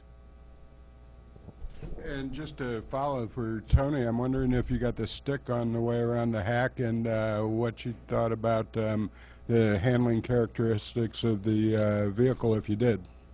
I did get the stick for a little bit from Brew, and he was kind enough to give me the maximum amount of time that our rules allow, and it was just a blast to fly. Okay. Stephen Young with spaceflightnow.com. For anyone who wants to take this, I wonder if you could maybe talk a little bit about the view you had when you departed from the space station and how the station looked compared to those artist impressions of 20 years ago when the concept was first come up with. Tony backed away and flew that fly around. Our pilot, Tony Antonelli, he was looking at that beautiful space station through the overhead window and through our COAS, and I'll let Tony expand more on that view. Yeah, I don't like a lot of views from space. I took pictures and then look into the camera to see if I got the right focus and the exposure and how it looked, and the pictures never do the view justice. And it was the exact same for backing away from the space station.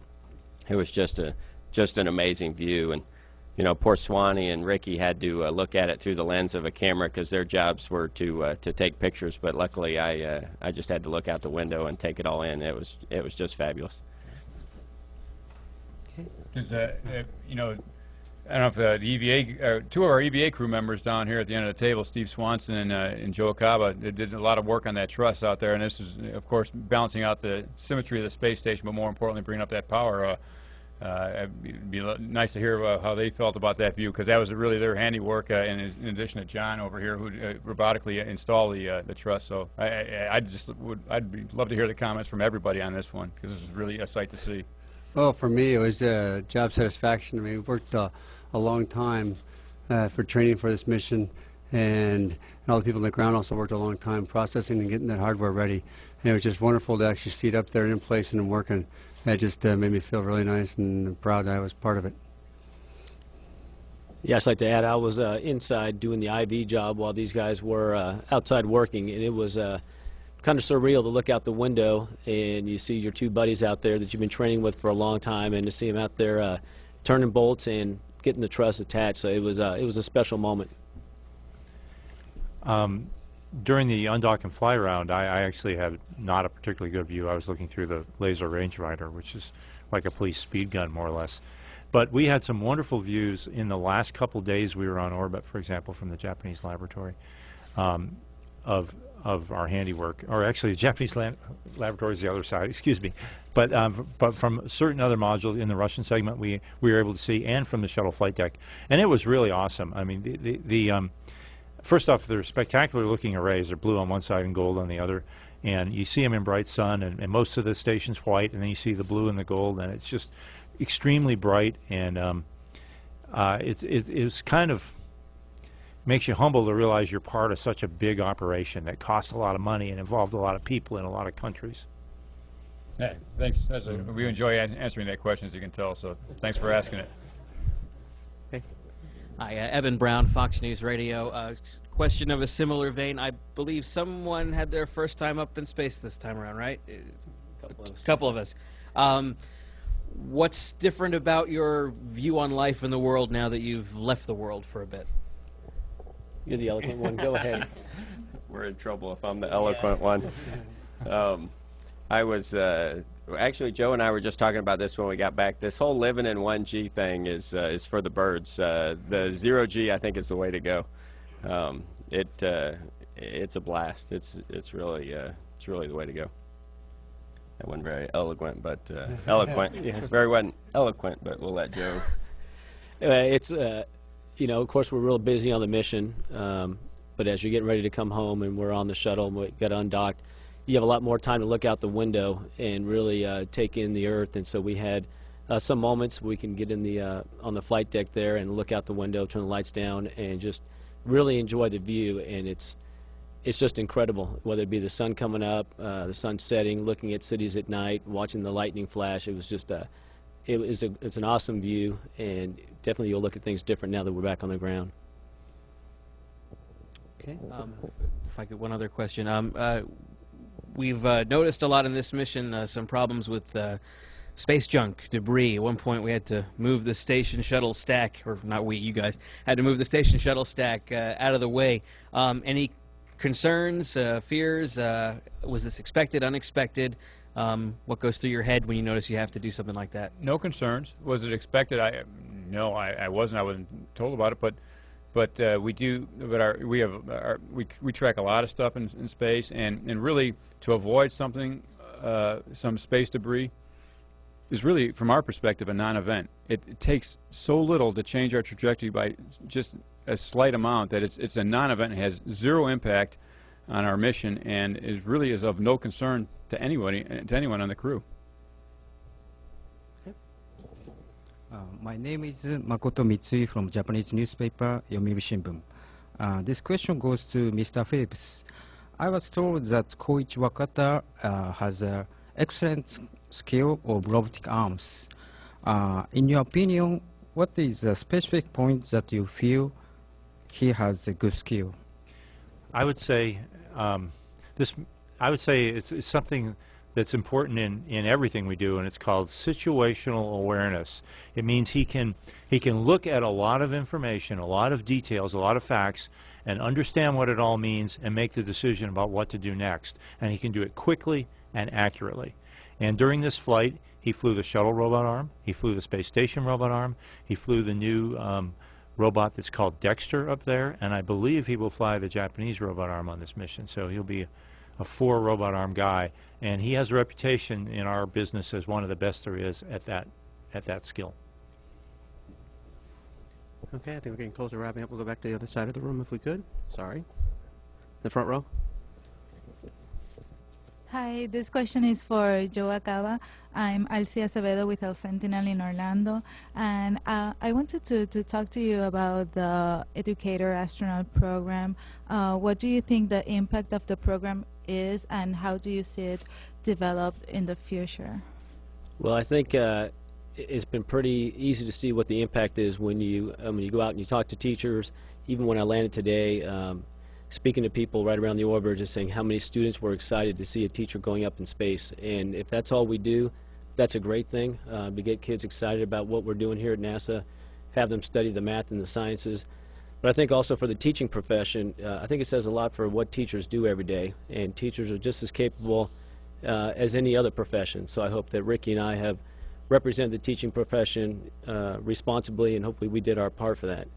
And hopefully in the future NASA will look at teachers like any other job, and when a new class comes in, they'll give consideration to teachers and see if they're a right fit for the class that's coming in. Okay, we'll go with the last couple of questions on that side. Todd? Yeah, Todd Halverson of Florida Today, I think, for the commander. I'm wondering if the call from the president was a surprise, and what it felt like to be getting a long-distance call from the White House during your mission. Yeah, sure, it was a bit of a surprise. I certainly didn't know about it before the mission. It was something we found out about during the mission, and it was a very nice surprise, I should say, because when the President of the United States takes time out of his day to show interest in what you're doing, no matter who you are or what you are, it's very humbling, and it's quite the honor to speak with the President, and we're glad that we're part of his day, and we're very glad that he chose to get a hold of us while we were on orbit. It was very special to share our experiences with him. So it was a very, very nice surprise. Okay, last takers. Anyone? All right, not taking any. The crew will stay over here in Florida overnight, and then we'll head back to Houston tomorrow afternoon for a crew return ceremony at NASA's Johnson Space Center's Ellington Field. This will also wrap up NASA TV's full coverage of the STS-119 mission. Thank you for joining us.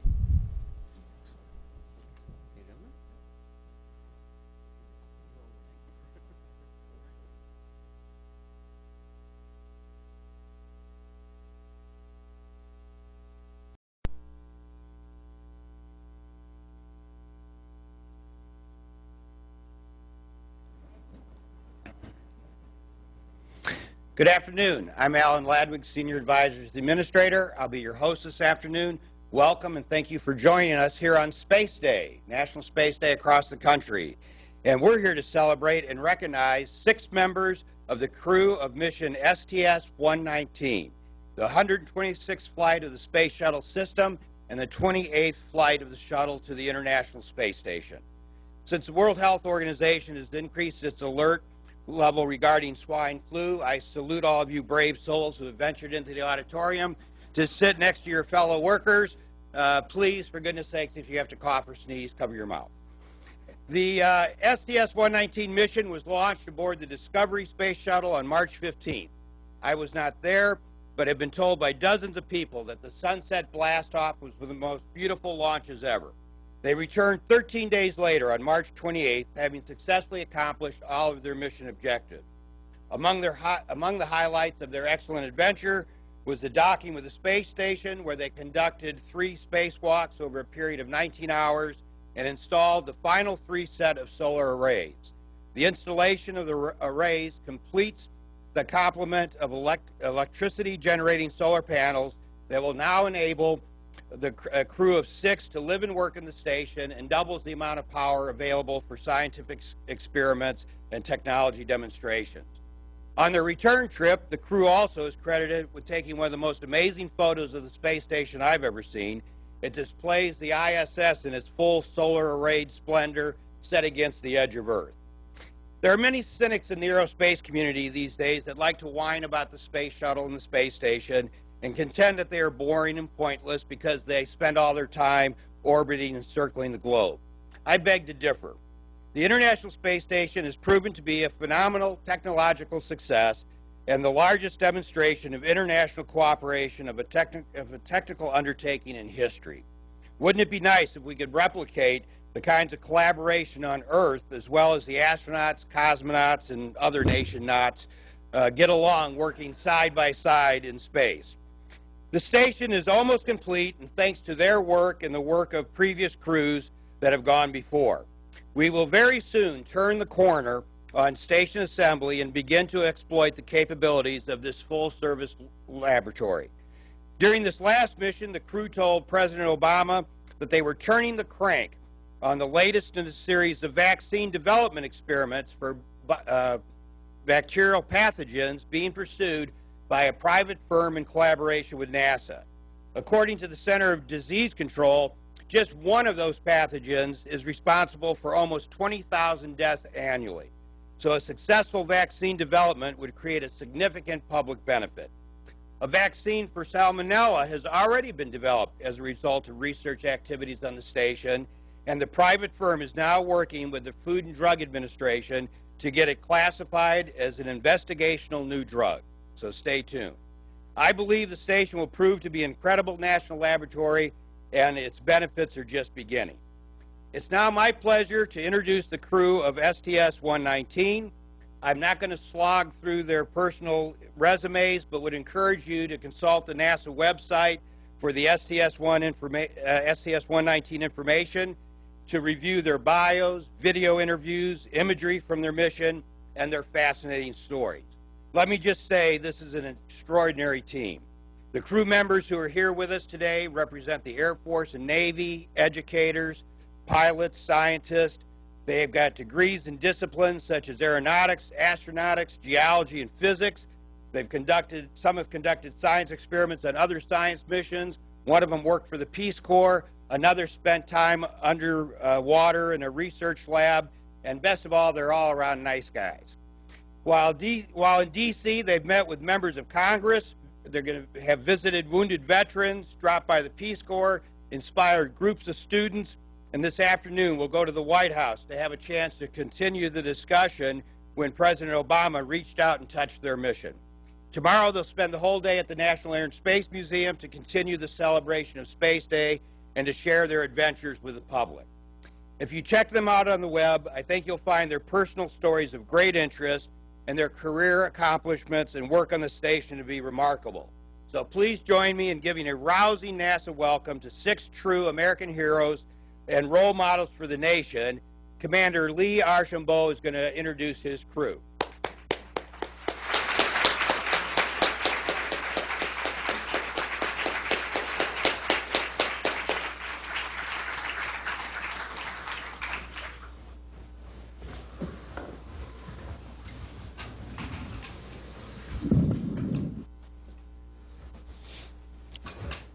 Well, hello, everybody. Thanks for coming out today. We're excited to be here, and actually we're in the process of going through a couple different, making a few trips. We've already been to the Kennedy Space Center. We're here at headquarters this week. Next week we go out to John Glenn, Stennis, Michoud, and we're going to try and touch as many of the space centers as we can to thank everybody around NASA. This is not about six astronauts going up on a space shuttle and doing some work. This is really about an entire agency and a nation to come together, and it's literally thousands of people of work.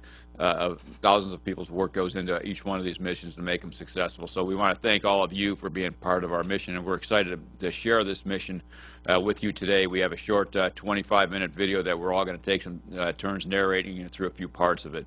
So before we roll the video, let me introduce the rest of our crew. I had the honor and the pleasure of flying with 5 of the best folks I could have asked to flown with. So immediately to my left is our pilot, Tony Antonelli, a Navy F-18 fighter pilot and test pilot. Tony was on his first mission. He flew, in addition to being a pilot, he was also a space shuttle robotics arm operator. He was in charge of our airlock operations, getting the EVA guys suited up and ready to go, and got them out the door on time, safely every time, brought them back in. So a great job for Tony on his first mission. To Tony's left is our Mission Specialist 1, Joe Acaba. Joe also on his first mission. Joe was one of our jack-of-all-trades guys. He had his hands involved in just about everything. In addition to being a flight deck engineer, as a mission specialist for both the ascent and entry phase of flight, Joe was, like Tony, a space shuttle robotic arm operator, and he was a core member of our 3-man EVA team. Joe actually performed 2 EVAs.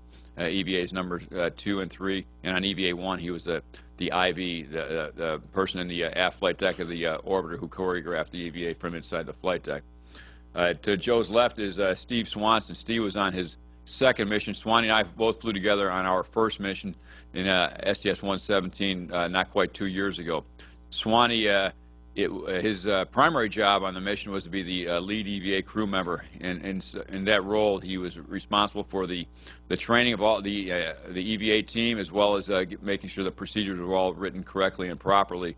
It's a large role. I say often that these missions are really all about the EVAs, and if you're not on the EVA, your job is to support the EVA. Well, Swanee was right in the middle of the EVAs as the lead EVA crew member, and did a wonderful job there. In addition to being the lead EVA crew member, he was serving the role of MS2, which is the flight deck engineer who sits kind of in the jump seat right in between the pilot and commander on the ascent and entry phase of flight. To Swanee's left is Ricky Arnold, MS3, for the ascent entry phase of flight. But Ricky's primary role on the mission was to be Swanee's right-hand man for all the EVA training. Ricky, as well as performed some of the EVAs. Ricky went out the door with Swanee on EVA number 1. He was the task IV for EVA number 2, and he went out the door on EVA number 3 with Joe. On that EVA number 3, both of these guys were on their first mission, and Ricky actually served in the role of EV1, the lead EV crew member for that particular EVA. So quite an accomplishment for a guy on his first flight. To Ricky's left is John Phillips. John had the most experience on the crew when we talk about spaceflight experience. He's had 3 missions now. 2 of them are shuttle missions, one of them a long-duration mission. John was up and worked on the space station as a part of Expedition 11. Before we started this flight, if you had all our accumulated time in space, John had about 80 or 90, probably about 90% of it, and so he made the rest of us look good when we took total days in space and divided by 6 crew members. But really, it all belonged to John. So John's role on this mission was to be. He launched and recovered as MS4. He was our mid-deck captain.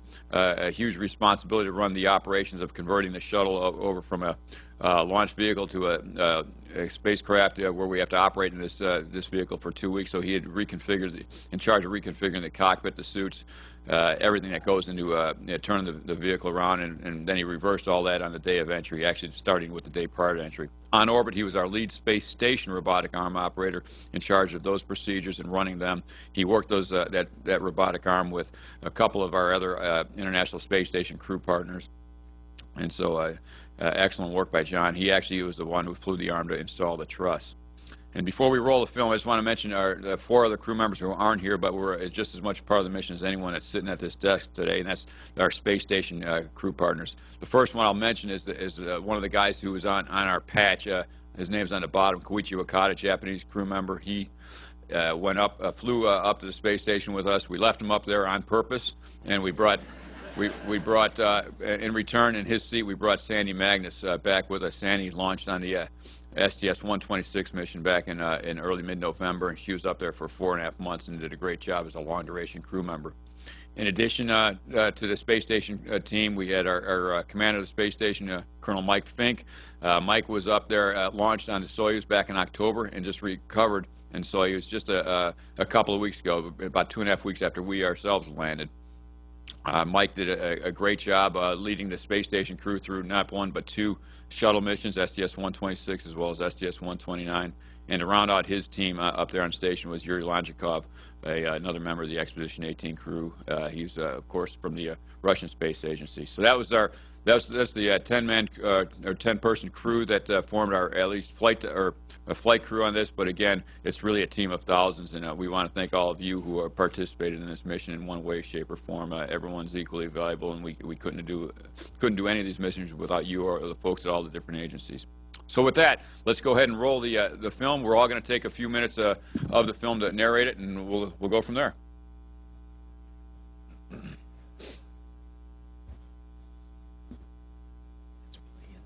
Okay. First thing you're going to see after the NASA logo is our patch. Our patch was actually designed by the daughter of Steve Swanson. She's a graphic arts major in college, and she is the one who designed our patch, so it was really nice to have a crew member's child design that patch. There's the station as we saw it before we got there. You can see it's not quite symmetric, and we're going to fix that. We're going to add those other 2 solar array wings to make it symmetric. Here's a anxious space station crew. Mike Fink in the middle, of course, you can see where Sandy's at, and on Mike's left was Yuri Lonchikov. a little bit of a quick cartoon of how we install that truss segment with the robotic arm, and then, of course, after we do that, we unfurl the solar array panels. A couple of nights before we launched, this is a really a no-kidding picture. It wasn't photoshopped, but just a gorgeous shot of the orbiter with a full moon in the background. About 4.5 hours, 4 hours and 15 minutes before launch, we all get suited up in our pressure suits and get the pressure checks taken care of. You see Tony there, pretty well psyched for his first mission. Swanee getting his gloves on. He's an old pro there. Joe, Mr. Peace Corps. There's Ricky. John, we had to wake him up right before launch. And Koichi. About roughly 3 hours and 45 minutes before launch, we march out of the crew quarters at Kennedy and jump in the Astro van. It takes us out to the pad. It's about a 6 or 7 mile drive out there. And at 3 hours and 15 minutes prior to launch, I climbed through the vehicle first. It's a bit of a climb up into the commander's seat on the flight deck. The whole process to strap all 7 crew members in takes between 45 and 50 minutes. Swanee's the lucky man. He goes in last, and so he's got 50 minutes less time on his back than the rest of us. Here's a shot down on the middeck, and there you can see Swanee. We're all sitting there in pain by now, but he's still got a smile on his face. They button up the hatch, they overpress the vehicle just to perform some checks, and then we proceed with the launch count. And at coming just prior to the T-minus 9-minute hold, the launch director, Mike Leinbach, gets on the headset and then says a few words. Normally we'd have some volume coming in here, but it doesn't look like it's going to work today. But Mike's just wishing the crew well and telling us that, hey, the vehicle looks good, the weather's in great shape, and we're ready to go. So I'll send a few words of thanks back to Mike and the rest of the team for getting the Discovery ready, and then we go ahead and start the count and come out of that T-minus 9-minute hold. You can see a very anxious crew in the space station looking on, watching that real time. At about 7 minutes prior to launch, they move the swing arm out of the way. That's what holds the white room up there that you see. At 5 minutes prior to launch, Tony starts the APUs, and then we run the gimbal checks on the main engines. This is the O2 vent that's we sometimes call the beanie cap. We take that away at about 2-minute call. That's when the orbiter test conductor informs us to close and lock our visor, check our suits one last time, and we're inside 2 minutes. This is about 10 seconds prior to launch, and at 6 seconds prior to launch, the main engine's light. They come up to full power, and then of course at T0 is when the solid rocket boosters light. Right up to that point where the main engines, or excuse me, where the solid rocket boosters light, we can scrub the launch. But once those solid rocket boosters light, there's no control, and we're along for the ride because those we have absolutely no control over the solid rocket boosters. You see that roll program, it occurs right around 8 seconds into flight. We roll to a heads down attitude for communication purposes. And we head out on approximately a northeasterly heading up the coast to get on our what's called a 51.6 degree inclination with the space station. Those big solid rocket boosters create a pretty a noisy and shaky ride. They do their job. They get us up and away from Earth rather quickly. They're only with us for about 2 minutes and 5 seconds, and they when they go ahead and burn out, as you can see right there, we're going roughly a little over Mach 5. And we're already at 150,000 feet of altitude. And the powered flight, as we call it, continues for another 6.5 minutes. So we have 8.5 minutes from launch until we get into orbit. And so for the next 6.5 minutes, all we have is those 3 main engines burning, and all the fuel for those 3 main engines is in that external tank. That external tank is 2 different compartments of liquid oxygen and liquid hydrogen. And it's for the three main engines. All the propellant for those solid rocket boosters is internal to the boosters themselves. It's solid propellant. Sandy, Magnus, and Mike watching the rest of the entry, and there she's quite excited. It wasn't until we got to orbit and she heard that we got there with a good trajectory that she really believed we were going to come get her. 18 seconds after the main engines cut off, the orbiter, we basically jettison the external tank. That external tank will fly around the Earth somewhat and then re-enter. It'll burn up and fall into the Pacific Ocean. Soon after, right after we get to orbit, we got to get right to work. And so some of the guys are getting out of their helmets and getting out of their launch and entry suits quite quickly. Still, we had a little time for a couple of thumbs up. We're quite excited that the orbiter and the entire space shuttle performed flawlessly, getting us to orbit. You can see down in the mid-deck, these guys are up and out of their seats already. Helmets are coming off. They're going to get out of their suits right away. They're going to start pulling those mid-deck seats out of the way. And we've got a 6 hours of work, 6.5 hours of work after we get to orbit to reconfigure this vehicle and get it ready for 2 weeks of on-orbit operations. What these guys are doing, we're going to perform what's called an ohms burn, which is 37 minutes into flight. It's two 6,000-pound thrust category engines on the back. You can see those there burning, and you can see how that's the vertical tail that's burning red hot. And that ohms burn, again, about 37 minutes into our flight is what circularizes our orbit. And then one of the other critical moments that occurs on exactly 1 revolution after we launched is the opening of the payload bay doors. We pretty much do this over the top of Houston, and getting those doors open is a very critical part of the flight, because it's then we know that the cooling system in those radiators it can provide the proper cooling for our avionics. And I'll turn it over to Tony for Flight Day 2. This is us on the flight deck on Flight Day 2, and what we do is we want to take a close look at the nose of the orbiter and also the leading edge wings. We want to make sure Space Shuttle Discovery got into space without any problems. So we've used a robotic arm and a boom. It's got cameras and lasers on the end, and this is just us taking pictures of the wings.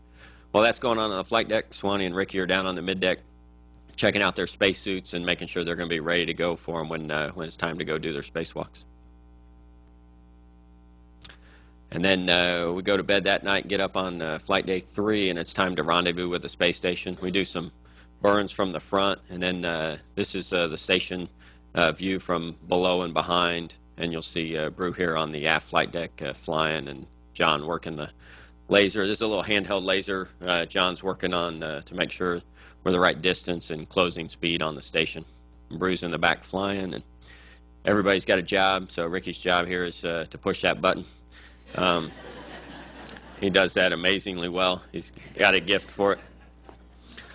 This is a view. The inset is the space station looking down on Space Shuttle Discovery, and then the big view is looking through our payload bay. Brew's flying Space Shuttle Discovery through a backflip so the guys on the station can take pictures of our tile. So we looked at the leading edge and the nose, and now we want to look at the rest of the tile, and we'll do that with just digital cameras. So we judge, everybody's going to judge Brew's ability to fly this backflip here. We'll slow the video down here in just a second. What you want to see is the station coming right up from the bottom along the tail. You can see the station on the sides of this picture starting to come up into view. You won't be able to see the center of the space station because Brew flies this perfect backflip, and the tail of the Space Shuttle Discovery ends up blocking the view of the station. And that perfectly centered. This is the mission control team. Again, like Bruce said, it's all part of a big team. So our Capcom and flight director's there. And then the cartoon view is the view that the ground gets to look at. Brew, after he does this backflip from underneath, he flies out in front of the space station and then backs us right in. You saw a target there completely centered up when Brew's closing in. This is a view from the station, and then we'll show you another view from the shuttle's robotic arm here as we close in those last couple of feet. Again, we're flying 17,500 miles an hour, so we had to slow this video down quite a bit so you could see the docking take place. And then we showed you Ricky pushing that button here, and this is the results of Ricky pushing that button. It actually brings Shuttle Discovery and the International Space Station into to mating hard dock config there. There's our flight director and Capcom in the station room. They're happy that we made it, and a lot of work to do. You'll see Brew and John down in the mid-deck of Space Shuttle Discovery opening up the hatch, and sure enough, those station guys were right where the last guys left them. They were right there at the hatch, ready for company. We get a couple minutes to say hi. A couple of Navy traditions here with the Sandy's ringing the bell and announcing Space Shuttle Discovery's arrival. In Navy tradition, Brew carries that title, so he is Space Shuttle Discovery here in this view. We all come in, we say hi, we do a little safety brief, and then there's a lot more work to do. And so right when Spanky gets the microphone here, he tells us to get to work. So no more time to hang out. And I'll turn it over to John. So the next morning we did get to work. Here's Sandy and I, and we're driving the space station robotic arm, and we're pulling the truss out of the payload bay. And this is a two-arm task. We have to hand it off to the shuttle arm that's being driven by Joe and Tony, and that's enabled to, in order that the ground can move the little railroad car that the station arm sits on. And then we grab it back from with the station arm from the shuttle arm and move it out to very close to its the point where we're going to install it. Meanwhile, the EVA crewmen, and in this case it's Swanee and Ricky, are getting ready to go outside. And here's Tony. They've spent the night in the airlock, and Tony is getting ready to go out the door. And now Koichi and I are driving the space station robot arm, and you'll see in the inset we're moving it very close to its final location. And Tony and Mike Fink are pushing the EVA guys out the door. As soon as they get out the door, they scamper up to a place called S5, which is where we're going to install our truss. And here's the hatch opening. Of course, it happens at night. It seems like it always does. And then there's Swanee outside, and you can see Ricky through the door in the airlock hatch there, getting ready to come outside. So they go up to S5, where and the idea is that we're going to bring the trusses very close together, in order that a claw that you can see there, see that pincher-shaped thing, can grab the new truss and reel it in. Now I'm showing you how close they are. And then the EVA team is going to bolt the whole thing together with these bolts they drive with a great big, looks like a power drill. And then the next day, or excuse me, later on in the EVA, they had hours of more work to do to unfold the infrastructure that holds the solar arrays, to unfold everything. And then the ground actually sent a command that deploys this radiator. This is not the solar panels themselves. This is a radiator that keeps the electronics cool. And deploying the solar panels was almost the sort of the climax of the mission, and we did that the very next day. And ground had put together this great, I lost my place here. Okay, this is at the end of the EVA, and we're congratulating the EVA crewmen because they'd come in and done a great job. Then the very next day, we're deploying these solar panels, some of which have been in the box for almost 8 years. So this was a dramatic moment. We're not sure everything's going to work right, but the ground had put together a good plan. We had the whole crew involved. We each had a job to do or something to watch. I've got my finger on the abort switch. So if these things start to crumple or unfold wrong, I can stop the deployment. But it went perfectly. And so at the conclusion of Flight Day 5 here, we had this is early on Flight Day 6, we had the space station at full power. And I'm going to pass it over to Swanee. Thanks. We had a few other tests to do for EVAs on this flight. You can see Joe and myself working on a payload attach system. Pulling out, we can put payloads on that outside and give them power to store them out there. Again, I'm working on that again with Joe in the background. And here we're still more work on that same areas out than on the port side. And we also moved, they call them CETA carts, or just portable places for work out on the end of the truss. So we're moving one from the starboard side to the port side, or actually the port side to the starboard side.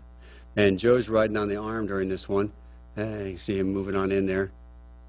And Ricky's down below him working away, getting ready to attach it. Here's Ricky working on the station arm. It had some issues on being able to grab things, so he's actually lubing it, putting lubrication on the snares there. And you're going to see a little pattern here, there, see a little test of the snares as it opens and closes. And it worked much better since Ricky did that. Then it's time to come on in. So we're coming back in now. As again, as John was saying, it's usually dark at this point for some reason, but the sun's going down, so we're heading back in. And the EVAs in, we're very happy because they're over, and we got the job done. Tony's job, of course, again, is also to, besides suiting us up, is to take us out of the suits. Not such an easy task sometimes. Besides working in space, there's also living in space. And here, Brew is getting in his sleeping bag. He's describing his suite upstairs on the flight deck. The rest of us, though, are downstairs crammed in the mid-deck.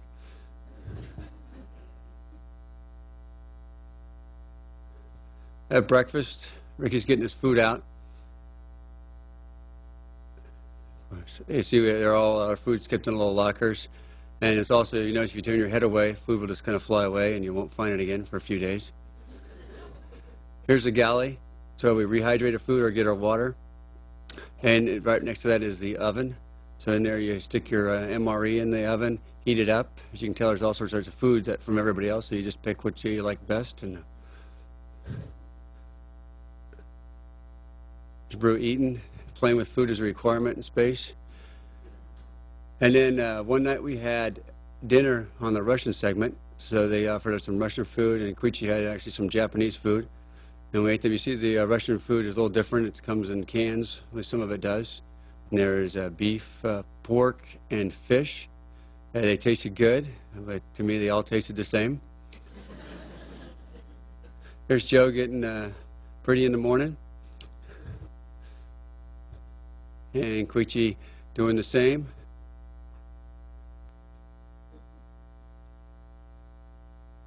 We also had a little maintenance issue on our bike. This is our exercise bike was broken when we got up there, so we had to work on it. Here, John and Tony fixing it. And we also had a transfer option. That's the idea, is we bring up a bunch of stuff for station, and we have to take a bunch of stuff back down. So we have moving things back and forth between the two vehicles. So it's a little different doing that in space and on the ground.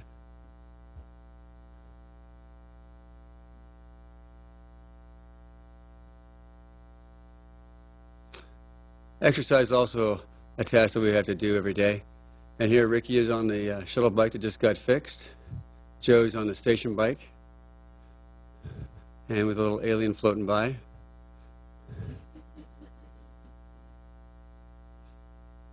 Bruce on the new resistive exercise device that's brought up.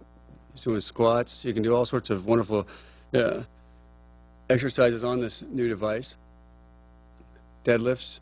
And this for the station crew members, it really does help them in keeping their muscle mass and helping them stop them bone loss.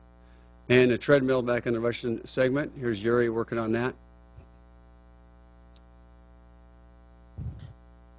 Now I'll hand it off to Ricky. And that's our Los Alamos veteran there, having a lot of fun in space.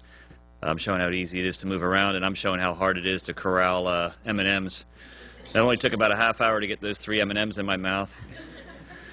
Swanee's showing how easy it is to fly from Japan through the United States and on into Europe without any passport checks.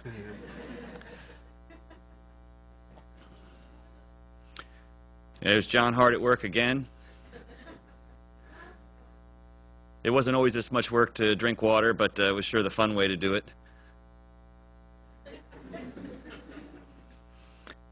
And this just was endless fascination. This thing came out on its own, right out of our cycle ergometer, our exercise bicycle, and was just floating there while spinning. And we used it for a lot of games. There's another one that we were trying to perfect, which was darts. Tony obviously had his foot over the line on that one. One of the really nice pleasures was looking out the windows in the GEM lab, and here's just a day in space, obviously sped up, but watching the solar alpha rotary joint rotate and track the sun as the Earth passes by underneath, and you'll actually see the sunset here in a second.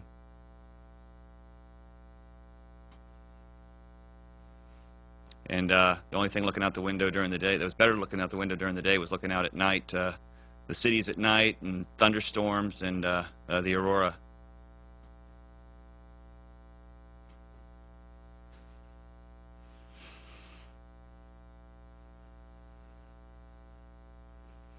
And we had the unexpected pleasure of getting a call from the president, and we had some audio with this, but we were fully expecting just a few words from him, and he had a room full of kids there, and we were expecting to spend quite a bit of time talking to the kids. The president did let the kids ask some questions, but he was very excited about what we were doing and seemed very excited to be talking to us, and it was certainly an honor for us to have him take the time out of his busy day, busy schedule, and spend some time with us. Senator Nelson is wishing he was back with us.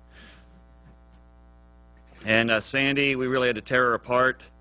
She was going to make sure that we didn't close the hatch with her on the wrong side. She's saying goodbye. This is actually on flight day 4. She was saying goodbye to Koichi was hard. He was a really valuable member of our crew, just a great guy, and but he's going to do some really good work up there, has done some good work, and so it's time to close the hatch and say goodbye to our friends and get ready to head on home.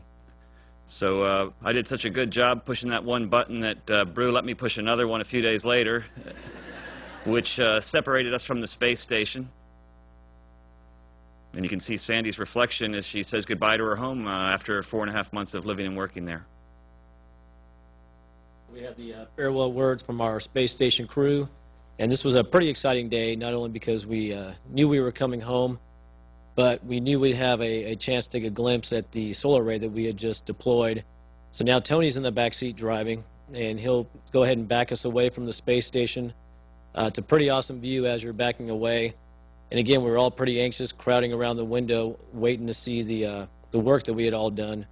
And the flight control team had it worked out perfectly. You can see some lightning in the background there.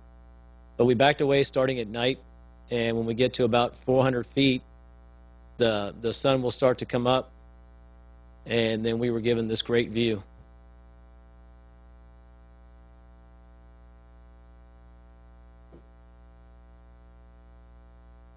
And then from there, Tony starts flying us around the space station.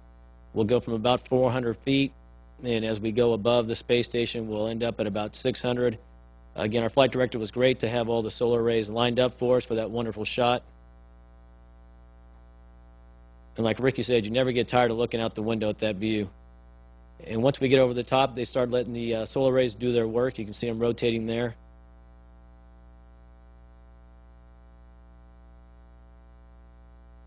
I think we all would have been happy to do maybe 2 or 3 trips around the space station. It was quite a spectacular view.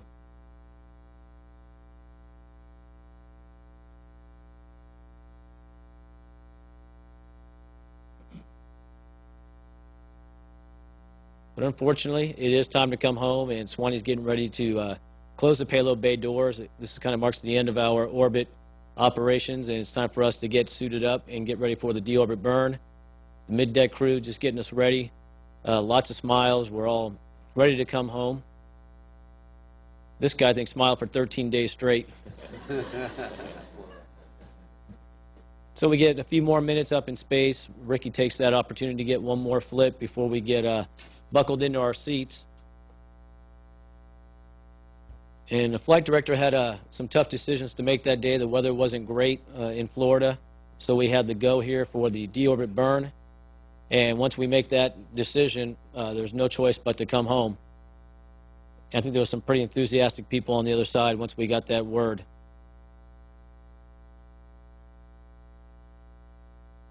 And you can see the egg timer floating there in the middle as we get ready to do the burn.